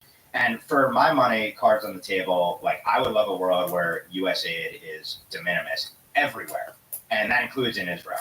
And there's a great sort of symposium that Tablet did about this months back from people who are pro-Israel and people who are pro-U.S. national interest, who say, yes, we should get rid of aid. And Israel, by the way, should have its own domestic defense production capacity, just like we should have our own domestic defense production capacity. The aid package that Barack Obama negotiated with Israel was in part to shut Israel up about its opposition to the Iranian policy and a slew of other policies that the administration engaged in. But it was also because it turns Israel into a client state rather than an actual ally. So the aid is leverage, which binds Israel in a situation like it faces now, where it's in a seven-front war. It can't go over the U.S. set red lines because you don't want to risk the $3.8 billion in military aid that we provide every year. So even the aid, which is presented as, we love Israel and we're going to throw these billions of dollars at you, is actually a form of power, control, and leverage. And at the end of the day, again, I would say an independent Israel and an independent U.S. would be infinitely better all around. See, I don't think I can buy into the idea that the military-industrial complex, if Kamala Harris is elected, that they're just going to all of a sudden show restraint and not back Israel. I mean, we hear this on both sides, that Israel is our greatest ally. We give them basically infinite money glitch year by year. We give them bombs to drop on people. And I mean, and the idea that Israel has to hold restraint because of the U.S. is kind of crazy to me, because we have seen there's so many videos of what's going on in Gaza that is not restrained. But Gaza, but if Israel had executed the operation that wanted to execute, I mean, the U.S. controlled the timeline. The U.S. controlled the weapons that were used. The U.S. controls where you're allowed to go in and where you're not allowed to go in. The U.S. negotiated already the ceasefires. This could have been executed much more swiftly and decisively, probably with fewer casualties on both sides, if Israel had been able to go in with maximum force immediately. Because, as you know, in war, and we've seen this with the U.S., when you get into these ground invasions that are plotting and slow, and you're going house by house, that ultimately leads to quagmires. If you go in with decisive force, if you take out Qasem Soleimani, that's infinitely more effective than going house to house in any number of countries in the world. So I would argue, and I know it's a contrarian position, we wouldn't be plodding along months and months into this right now, were it not for, and also with rules of engagement imposed on Israel that have led to one of the lowest military to civilian ratios in the history of modern warfare, and certainly lower than the U.S.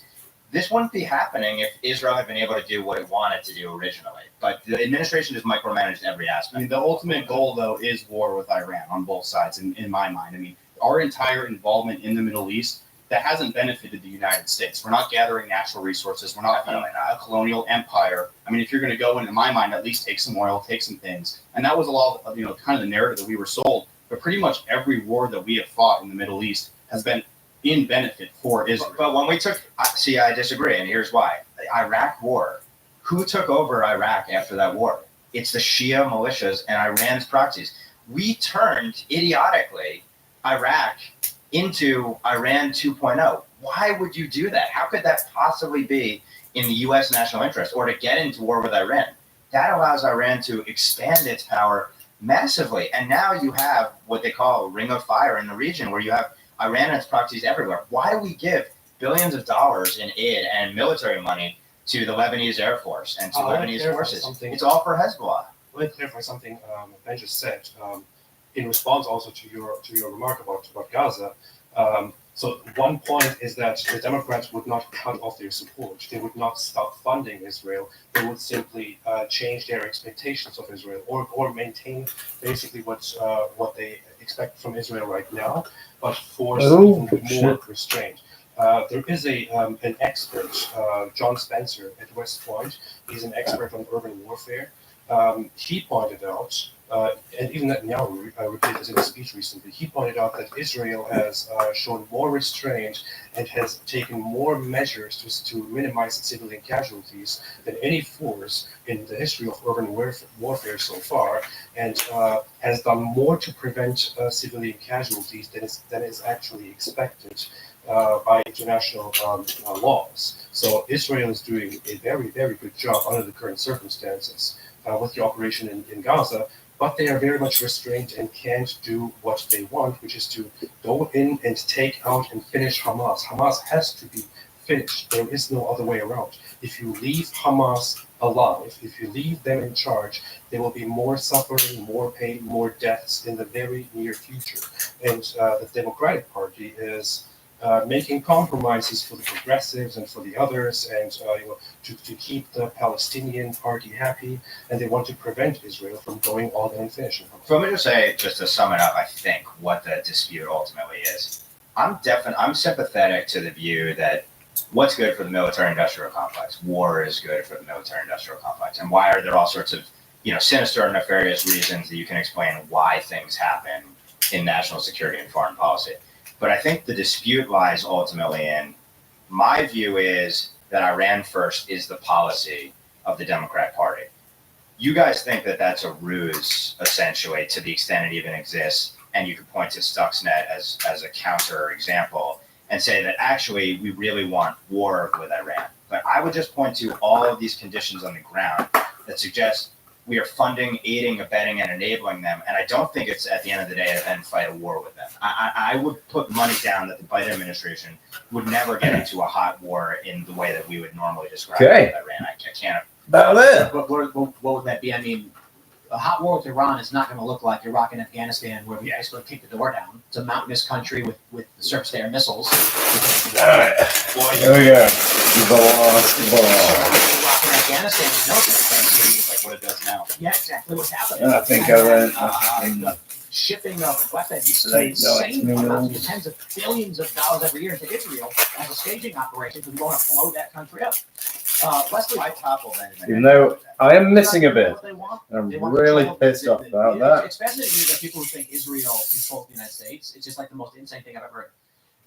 Because the United States wants direct control, and they want someone who's going to serve the military-industrial complex. I should even say the United States. It's the Western forces. Oh boy, the media got really mad when I called it the Western forces. Yeah, because it's Europe, it's NATO, it's massive corporations. Some of them exist in Southeast Asia. These are companies that want control of the region, and you don't win wars by standing up and going, I'm going to go fight. You win wars with subterfuge, manipulation, false flag attacks, and how do you rally public support behind you for a massive war in Iran? You need a casus belli. You need a 9/11 style event to justify a war. So for what reason did the United States invade Iraq and Afghanistan? No legitimate reasons. Osama bin Laden turned out he was in Pakistan the whole time. Shiny. Apparently, there's been numerous reports. We knew where the guy was. But for some reason, and I also have the Family Guy for making the joke. When it's like they made a 9/11 joke where Peter's like, wow, some Egypt, he's like, so because of 9/11, we got to go to a war with Iraq? And Brian's like, no, it wasn't Iraq. It's Afghanistan? No. It was Iran? He goes, no. He's like, it was some Saudis, some Egyptians, et cetera, et cetera. It's fascinating that after 9/11, it's like, well, time to go invade Iraq. And I think most Americans, because of their lack of understanding of Middle Eastern geography, didn't really stop to think, hey, Iraq and Afghanistan surround Iran. The thing is, Iraq was a counterbalance to Iran. So what, like the Iran-Iraq war, from the perspective of U.S. national interests, is like the best thing ever because you have the Sunni and Shia fighting each other and not focused on us. Why would you destabilize and take out Saddam Hussein to then turn Iraq into an Iranian proxy? I just, on its face, it doesn't. Because that's called failure, not intent. So here's the map. I mean, But I think it was believable based upon the population numbers and what the Shia population was like that it would end up the way that it ended up. The issue is, I mean, arguing that the U.S. government is incompetent, I will agree with you 100%. My perspective would then be, what logical reason would there be to set up to invade Iraq and Afghanistan? These are the western and eastern borders of Iran.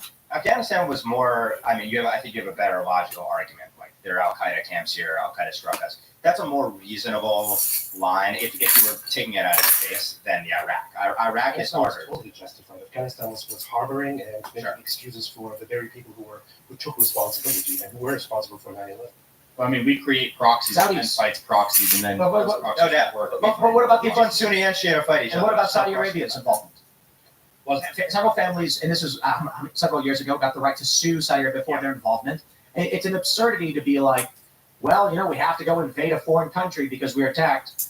Ron Paul described it as, no, in the most psychotic and absurd way that no one could think was a rational plan.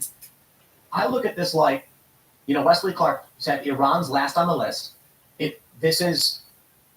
To me, it looks like it's all part of a bigger play for control in the region. And I think it would be silly to assume that the military strategy of the entirety of Western forces is we are going to wear our plan on our sleeve, publicly declare we will walk to the doorstep of Iran, knock, and then say we hereby declare war. It's always going to be manipulation, narrative manipulation, subterfuge, cyber attacks. And once again, in the modern age, especially with mass media, it used to be very easy to generate a casus belli. You could literally just say, our ship blew up, trust me. And people would be, how dare they? Well, now you get a discerning population that says, show us. Well, what do you get? You get the Gulf of Tonkin, where it's like, oh, heavens help us! They bombed our ship. Oh, geez, that was a lie, and that was the casus belli for our involvement in Vietnam. The United States is not going to declare a war in Iran without something that pushes the American public sentiment in that direction. Perhaps the assassination of Donald Trump would have been that if it succeeded. So the question would be, what is the objective of Middle East policy for our regime? And to me, I think that typically it's always been stability. Maintain status quo, don't have oil prices shoot through the roof, etc. And if that was your objective, and you're of the worldview that it's really the Sunnis and Israel that are the chief threat to the stability of the region, then you side with the strong horse, and you want the strong horse to be Iran. That's ultimately, I think and what we should. They could be doing a lot more to support Iran than just like unfreezing money.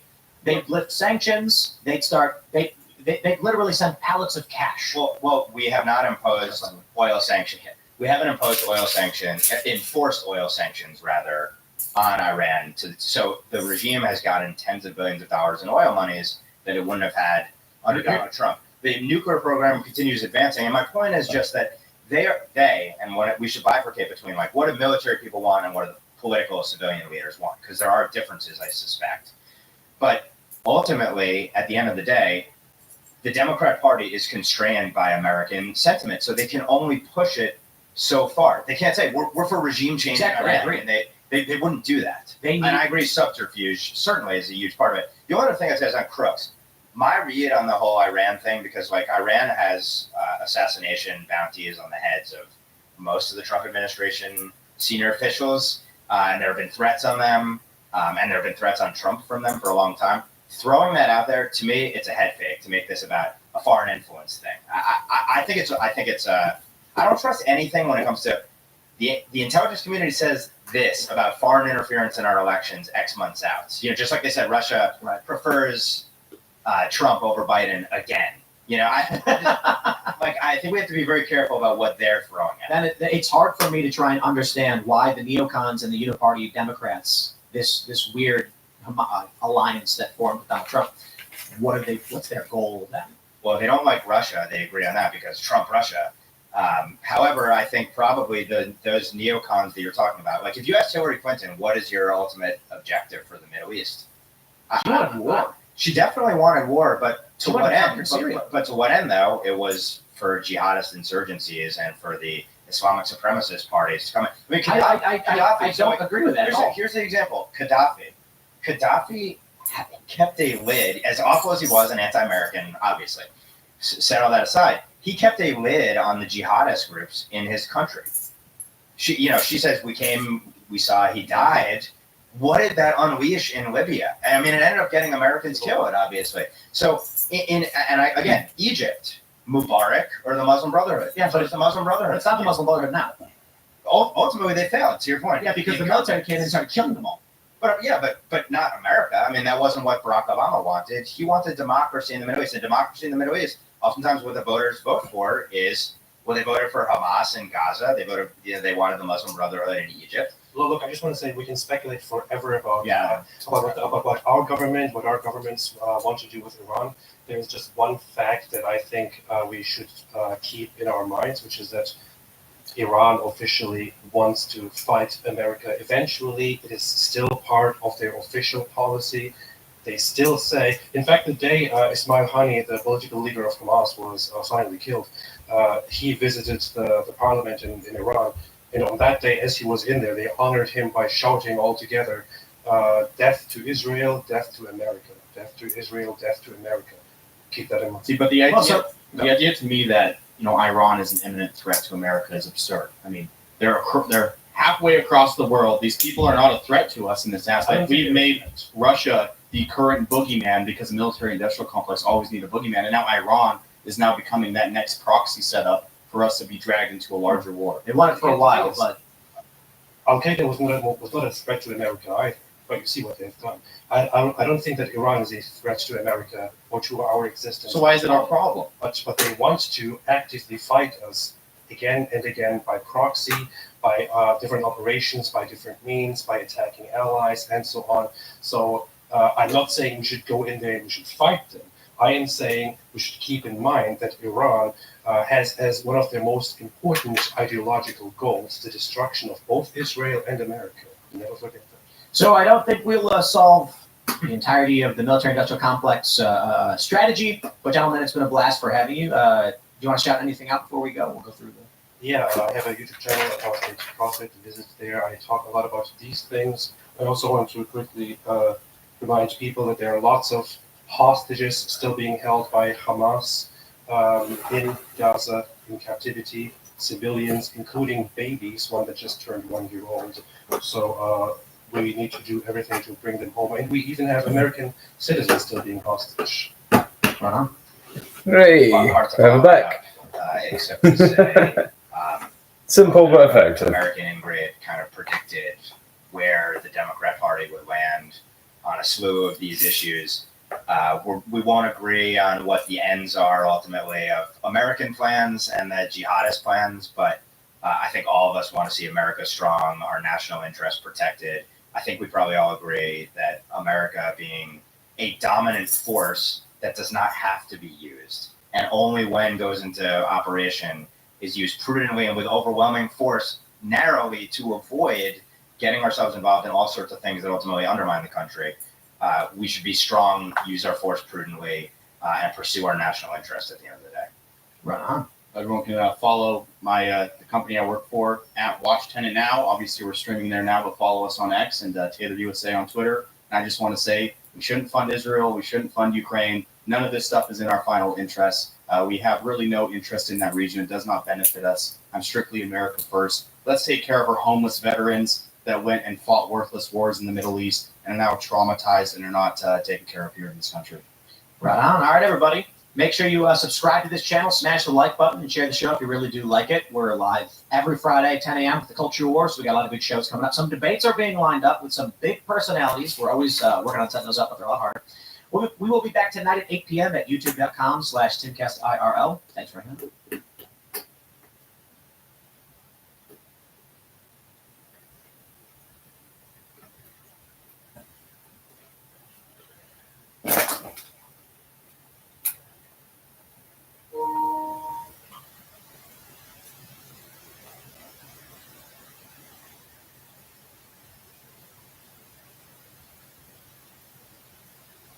It's odd how, in an instant, things can transform, slipping out of balance into free fall.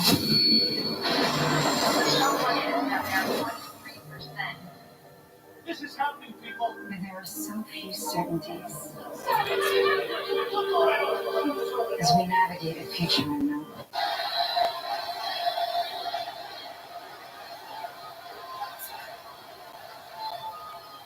Well, thank you very much, everybody. It's a great crowd.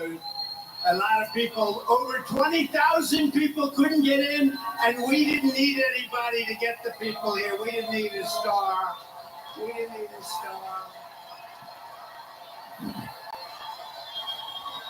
We didn't need some entertainer to fill it up, and then she goes on last night. In about 6 minutes, everyone was leaving. They were pouring out. We don't need that. We've got our star. You know who the star is? All of you people are the star. You're the star. And I mean that. Hello, Harrisburg. A very special hello to Pennsylvania. I'm thrilled to be back in this beautiful Commonwealth with thousands of hardworking American patriots. Thank you very much. As you know, this is my first return to Pennsylvania since our rally in Butler. We're going back to Butler, too, by the way.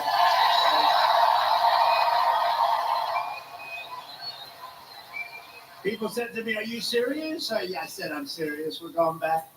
It's a great place. 18 days ago, we had a very terrible day. We had a rough day, I will tell you, by all accounts. I should not be with you today. I shouldn't be with you. But I am. I want to thank all of the people of Pennsylvania for their extraordinary love and support. It is incredible. We're going to win this thing so big. We're going to win it big, including everyone at Butler Memorial Hospital. They were fantastic. Wow. Wow. They saw some pretty bad things. Thank you.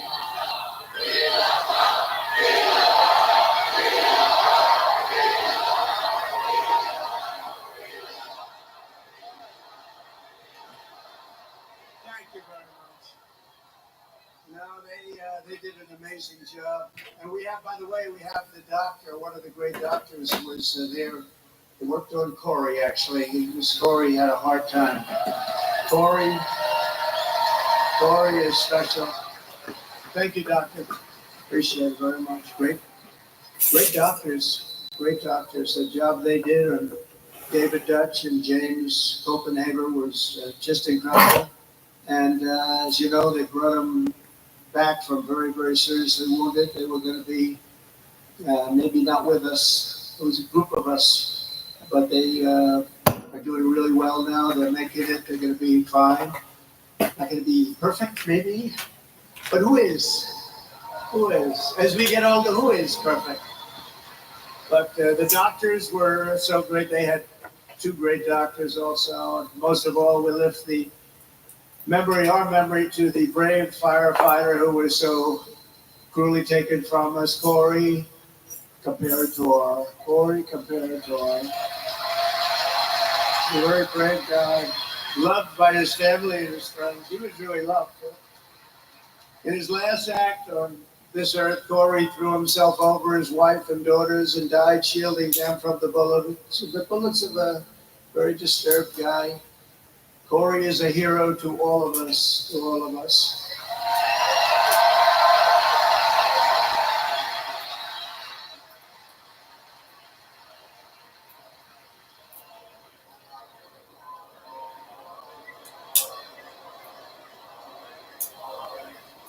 I want to thank a friend of mine, too. I'm not going to mention his name because he's pretty well known. And he came up to me. He said, would it be okay if I presented Corey's wife and family with a check? And I said, yeah, it would be okay with me. It's certainly okay. And he handed me a check for $1 million. $1 million. Think of that. Thank you, Dan. So he was very generous. In addition, we have a GoFundMe that's it's really been great. I think we're at $6 million mark for the three of them plus some other people. So, but you know what? Corey's wife said, I'd rather have my husband. Isn't that good? I know a lot of wives that would not say that. I'm sorry. They would not say that. But no, it's a great family. He was a great man. He was a brave man. He saw what was happening and he jumped on top and they got hit. But we will carry Corey's spirit of love and devotion and patriotism with us for all time. And we will never forget Corey or his beautiful family. And maybe let's have a brief moment of silence in memory of Corey, great Pennsylvanian.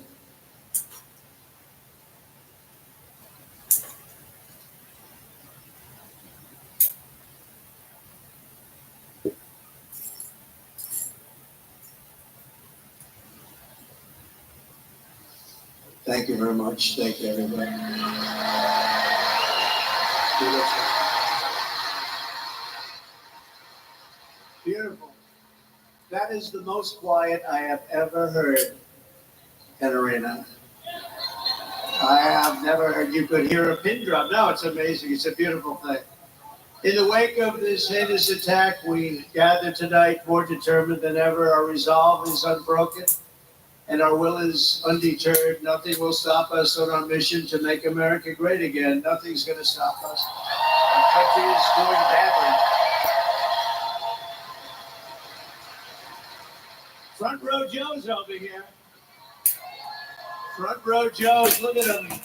They've been to 212 events.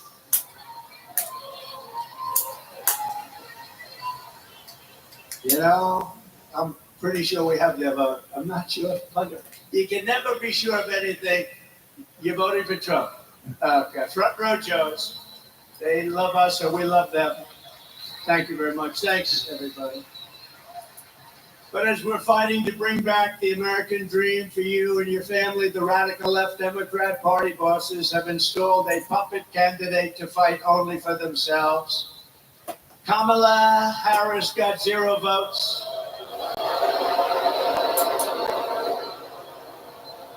She's totally scripted, owned, and controlled by the donors and the power brokers who created her campaign and who rip off our government and make billions and billions of dollars. They want to call them up and they want to deal with her. And I didn't deal like that. I never dealt like that. I didn't need the money. I said, no, I don't want to do that. I told a lot of guys that I like and some guys that I don't like, but very rich people, I just can't do that. I can't do it. They want to do the telephone systems. They want to do lots of little things like that. We'd like to take over the telephone system of the United States. I'm sorry, I can't do that. But unlike her, I cannot be bought and I cannot be controlled. I have no interest in that. My only loyalty is to you, the people. And you know that. Well, I could have had such a nice, easy life. I could be at a nice place right now, relaxing, watching the waves breaking. But I'd rather be right here in Harrisburg with you. People that built our country. You're the people that built our country. I mean, some people don't like saying that, but you are indeed the people that built the country. We have, no matter where we go, we have the most incredible people. After lying to the country for years about Joe Biden's mental and physical condition, Kamala is now being given a personality makeover. Don't forget, 4 weeks ago, she was like considered the worst. Not smart, terrible, the worst vice president in history. He's the worst president we've ever had. But they were considered terrible. And all of a sudden, she's the new Margaret Thatcher. That happened, right? The great Margaret Thatcher. No, I don't think so. But you're gonna learn little things like defund the police. That doesn't work, does it? Huh? You're gonna learn. Because everything about Kamala Harris rollout, it's phony and it's fake. Did you see when President Obama and Michelle called? Did you see? Hello? Hello? Yes. Yes. Who is this? Oh, this is Michelle and Barack. Oh. So surprised to hear. They got 4 cameras in front. Oh, I'm so surprised. It's on speakerphone. Listen, we just want to congratulate you on destroying Joe Biden. I mean, on winning the... Hey, is Joe Biden... Was that the phoniest phone call you've ever seen?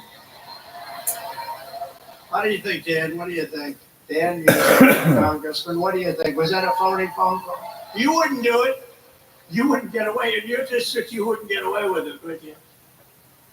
But she's a defund the police radical trying to pass herself off as a tough on crime prosecutor. She wasn't tough on crime. She's only tough on guys like me because they want to go after their political opponents. And we won the big case in Florida. Did you see? We won it. And he had a similar case, but it was much worse. And he didn't have the Presidential Records Act. He had a similar case. And you know, the special counsel, which is basically special prosecutor, adjudged him to be essentially mentally incompetent with poor memory, but a nice old guy. He's not old. 81 is not old. I have friends that are 95 that are still. Bernie Marcus, founder of Home Depot, 95 years old, still sharp. Still sharp. I spoke to him the other day. I said, I think you're smarter now than you were 30 years ago. I don't know what's going on. I said, what's going on? It's working every 81 is not old. And but he's different. He's a bad 81. He's a bad 81. And he's destroying our country, I'll tell you. And she's worse than he is. She is actually worse than he is because she's a real radical left. He's a phony radical left. He didn't believe this stuff. He didn't believe in open borders, and she does. She wants to open your borders. She wants to have all-electric cars. She loves the all-electric car mandate. She destroyed San Francisco. Superdrug Online Doctor is your health, your way. Access over 75 services online for men's health, women's health, weight loss, and more. Get your treatment delivered or collect it the same day. Learn more about Superdrug Online Doctor today. But she's the architect of the border invasion, trying to pretend she's strong on border security. She's now pretending that she was never called the border czar. She was called the border czar the first day. She's the border czar. And she never went. She actually went, they say, they fact check me. Anything I say is like, and then she actually went to a beautiful part of the border. I would love to take my first lady wife to have dinner. It's beautiful. Very sick. Now, she didn't go to the real border, did she, Front Row Joe? She went to a nice little place, was there for a short period of time and left. So she's never really been to the border, and she's the border czar, and our country's being invaded with people from prisons and people from mental institutions and terrorists. She's a failed vice president leading a failed administration while trying to convince you that she represents hope and change. Well, she does represent change. She wants to turn us into a communist country. That's her change. She was voted the most unpopular vice president in history. That's hard for a vice president to be that unpopular, right? Just like Biden will go down as the single worst president in the history of our nation. The happiest man is Jimmy Carter. He's an old guy right now. He's an old guy, but he's happy because his administration is considered brilliant by comparison to this disaster that we have right now. In her speech in Atlanta last night, Kamala Harris even tried to outbrand a new Southern accent. Did you hear a new accent? If I ever did that, all of those people back there, look at them, look at all those cameras. When I go through hell, I'd have a week of hell if I ever tried to do that. The contrast could not be more stark. On the one hand, you have a radical left puppet candidate who is fake.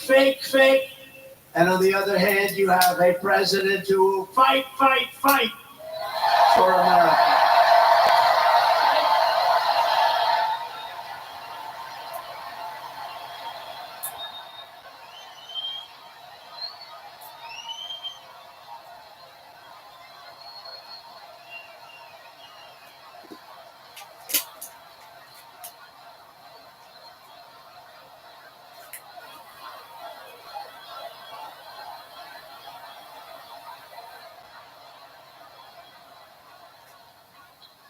This is a hell of a big arena. How many seats?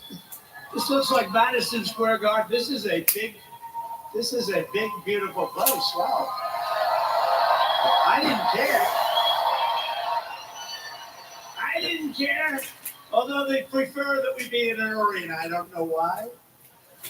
But we're not giving up the outdoor rallies. All those people that we had to turn away today at an outdoor rally, we had 107,000 people show up in New Jersey. 107,000.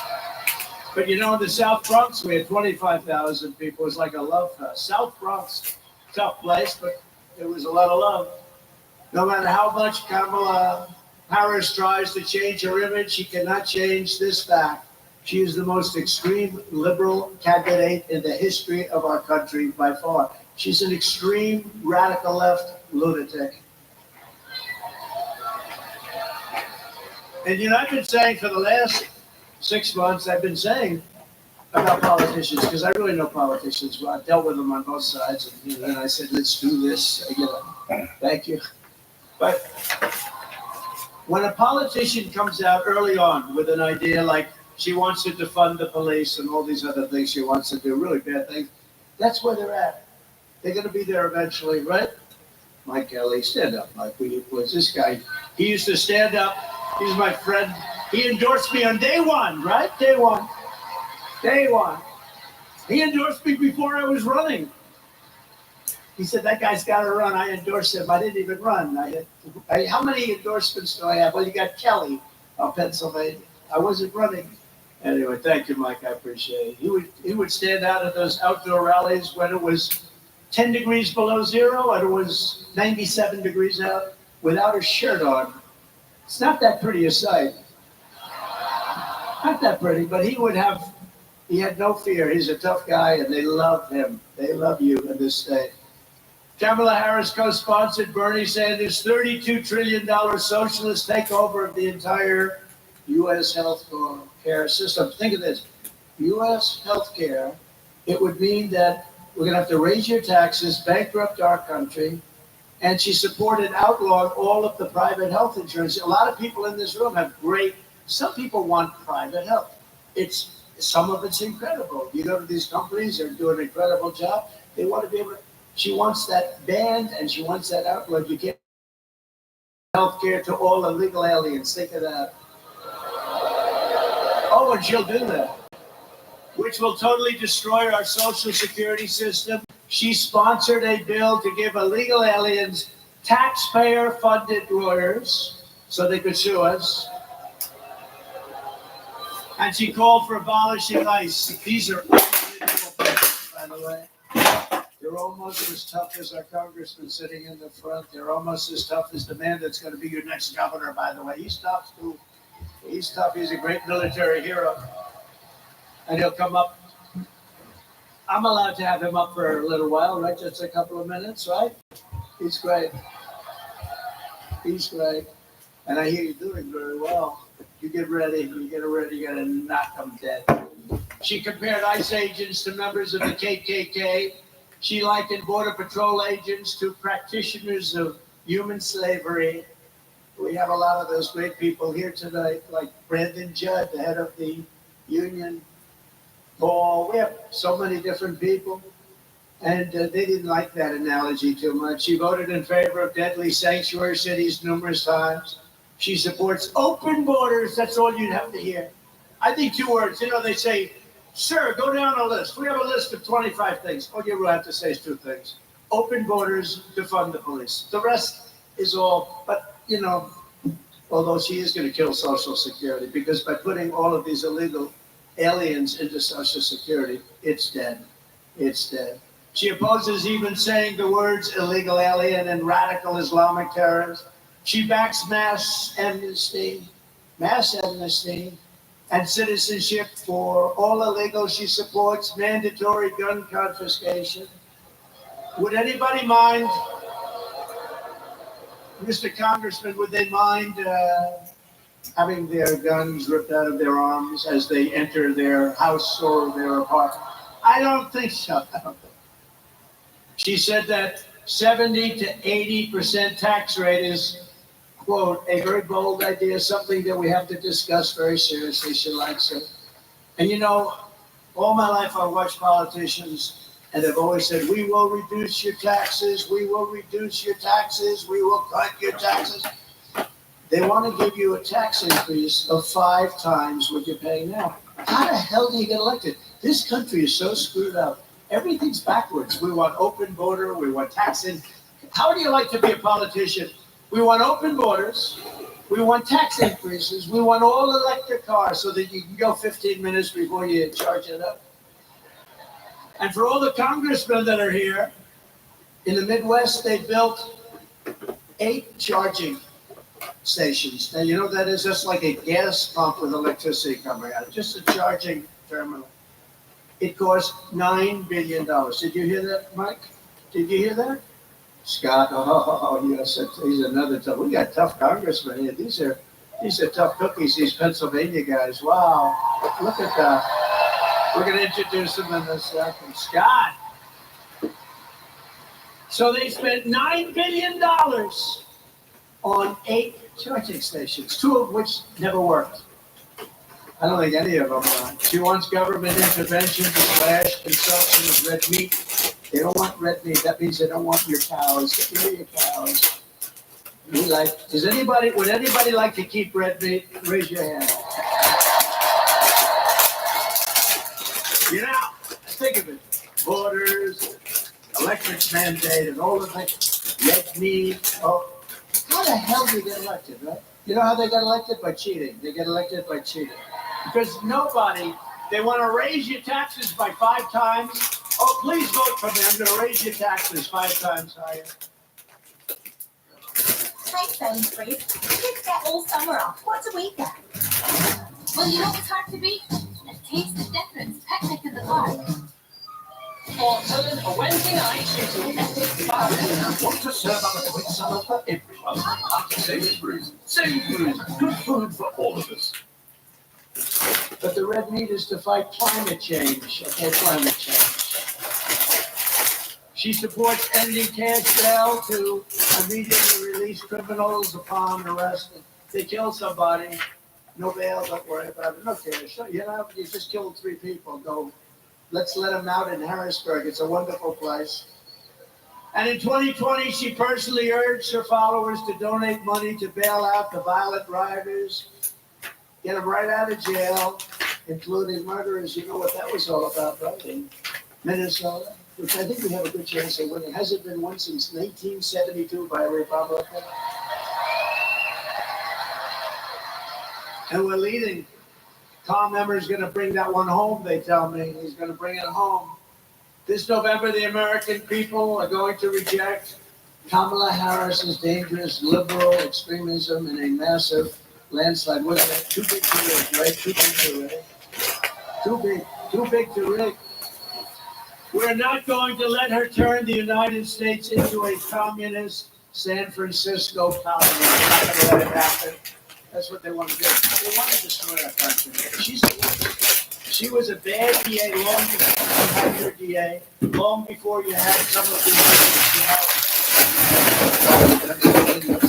in Los Angeles, all over the place, funded by Soros and others. And they don't mind if somebody murders somebody. Our country is sick. The mindset of our country is sick.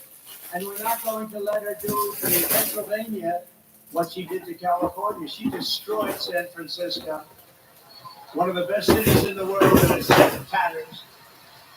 So she's a liberal from California. She ruined the state. She ruined this one of the greatest cities in the world. You know, 15 years ago, a great friend of mine, Bob Tisch, great guy, who's an owner of the New York Giants, and a very smart guy, wonderful.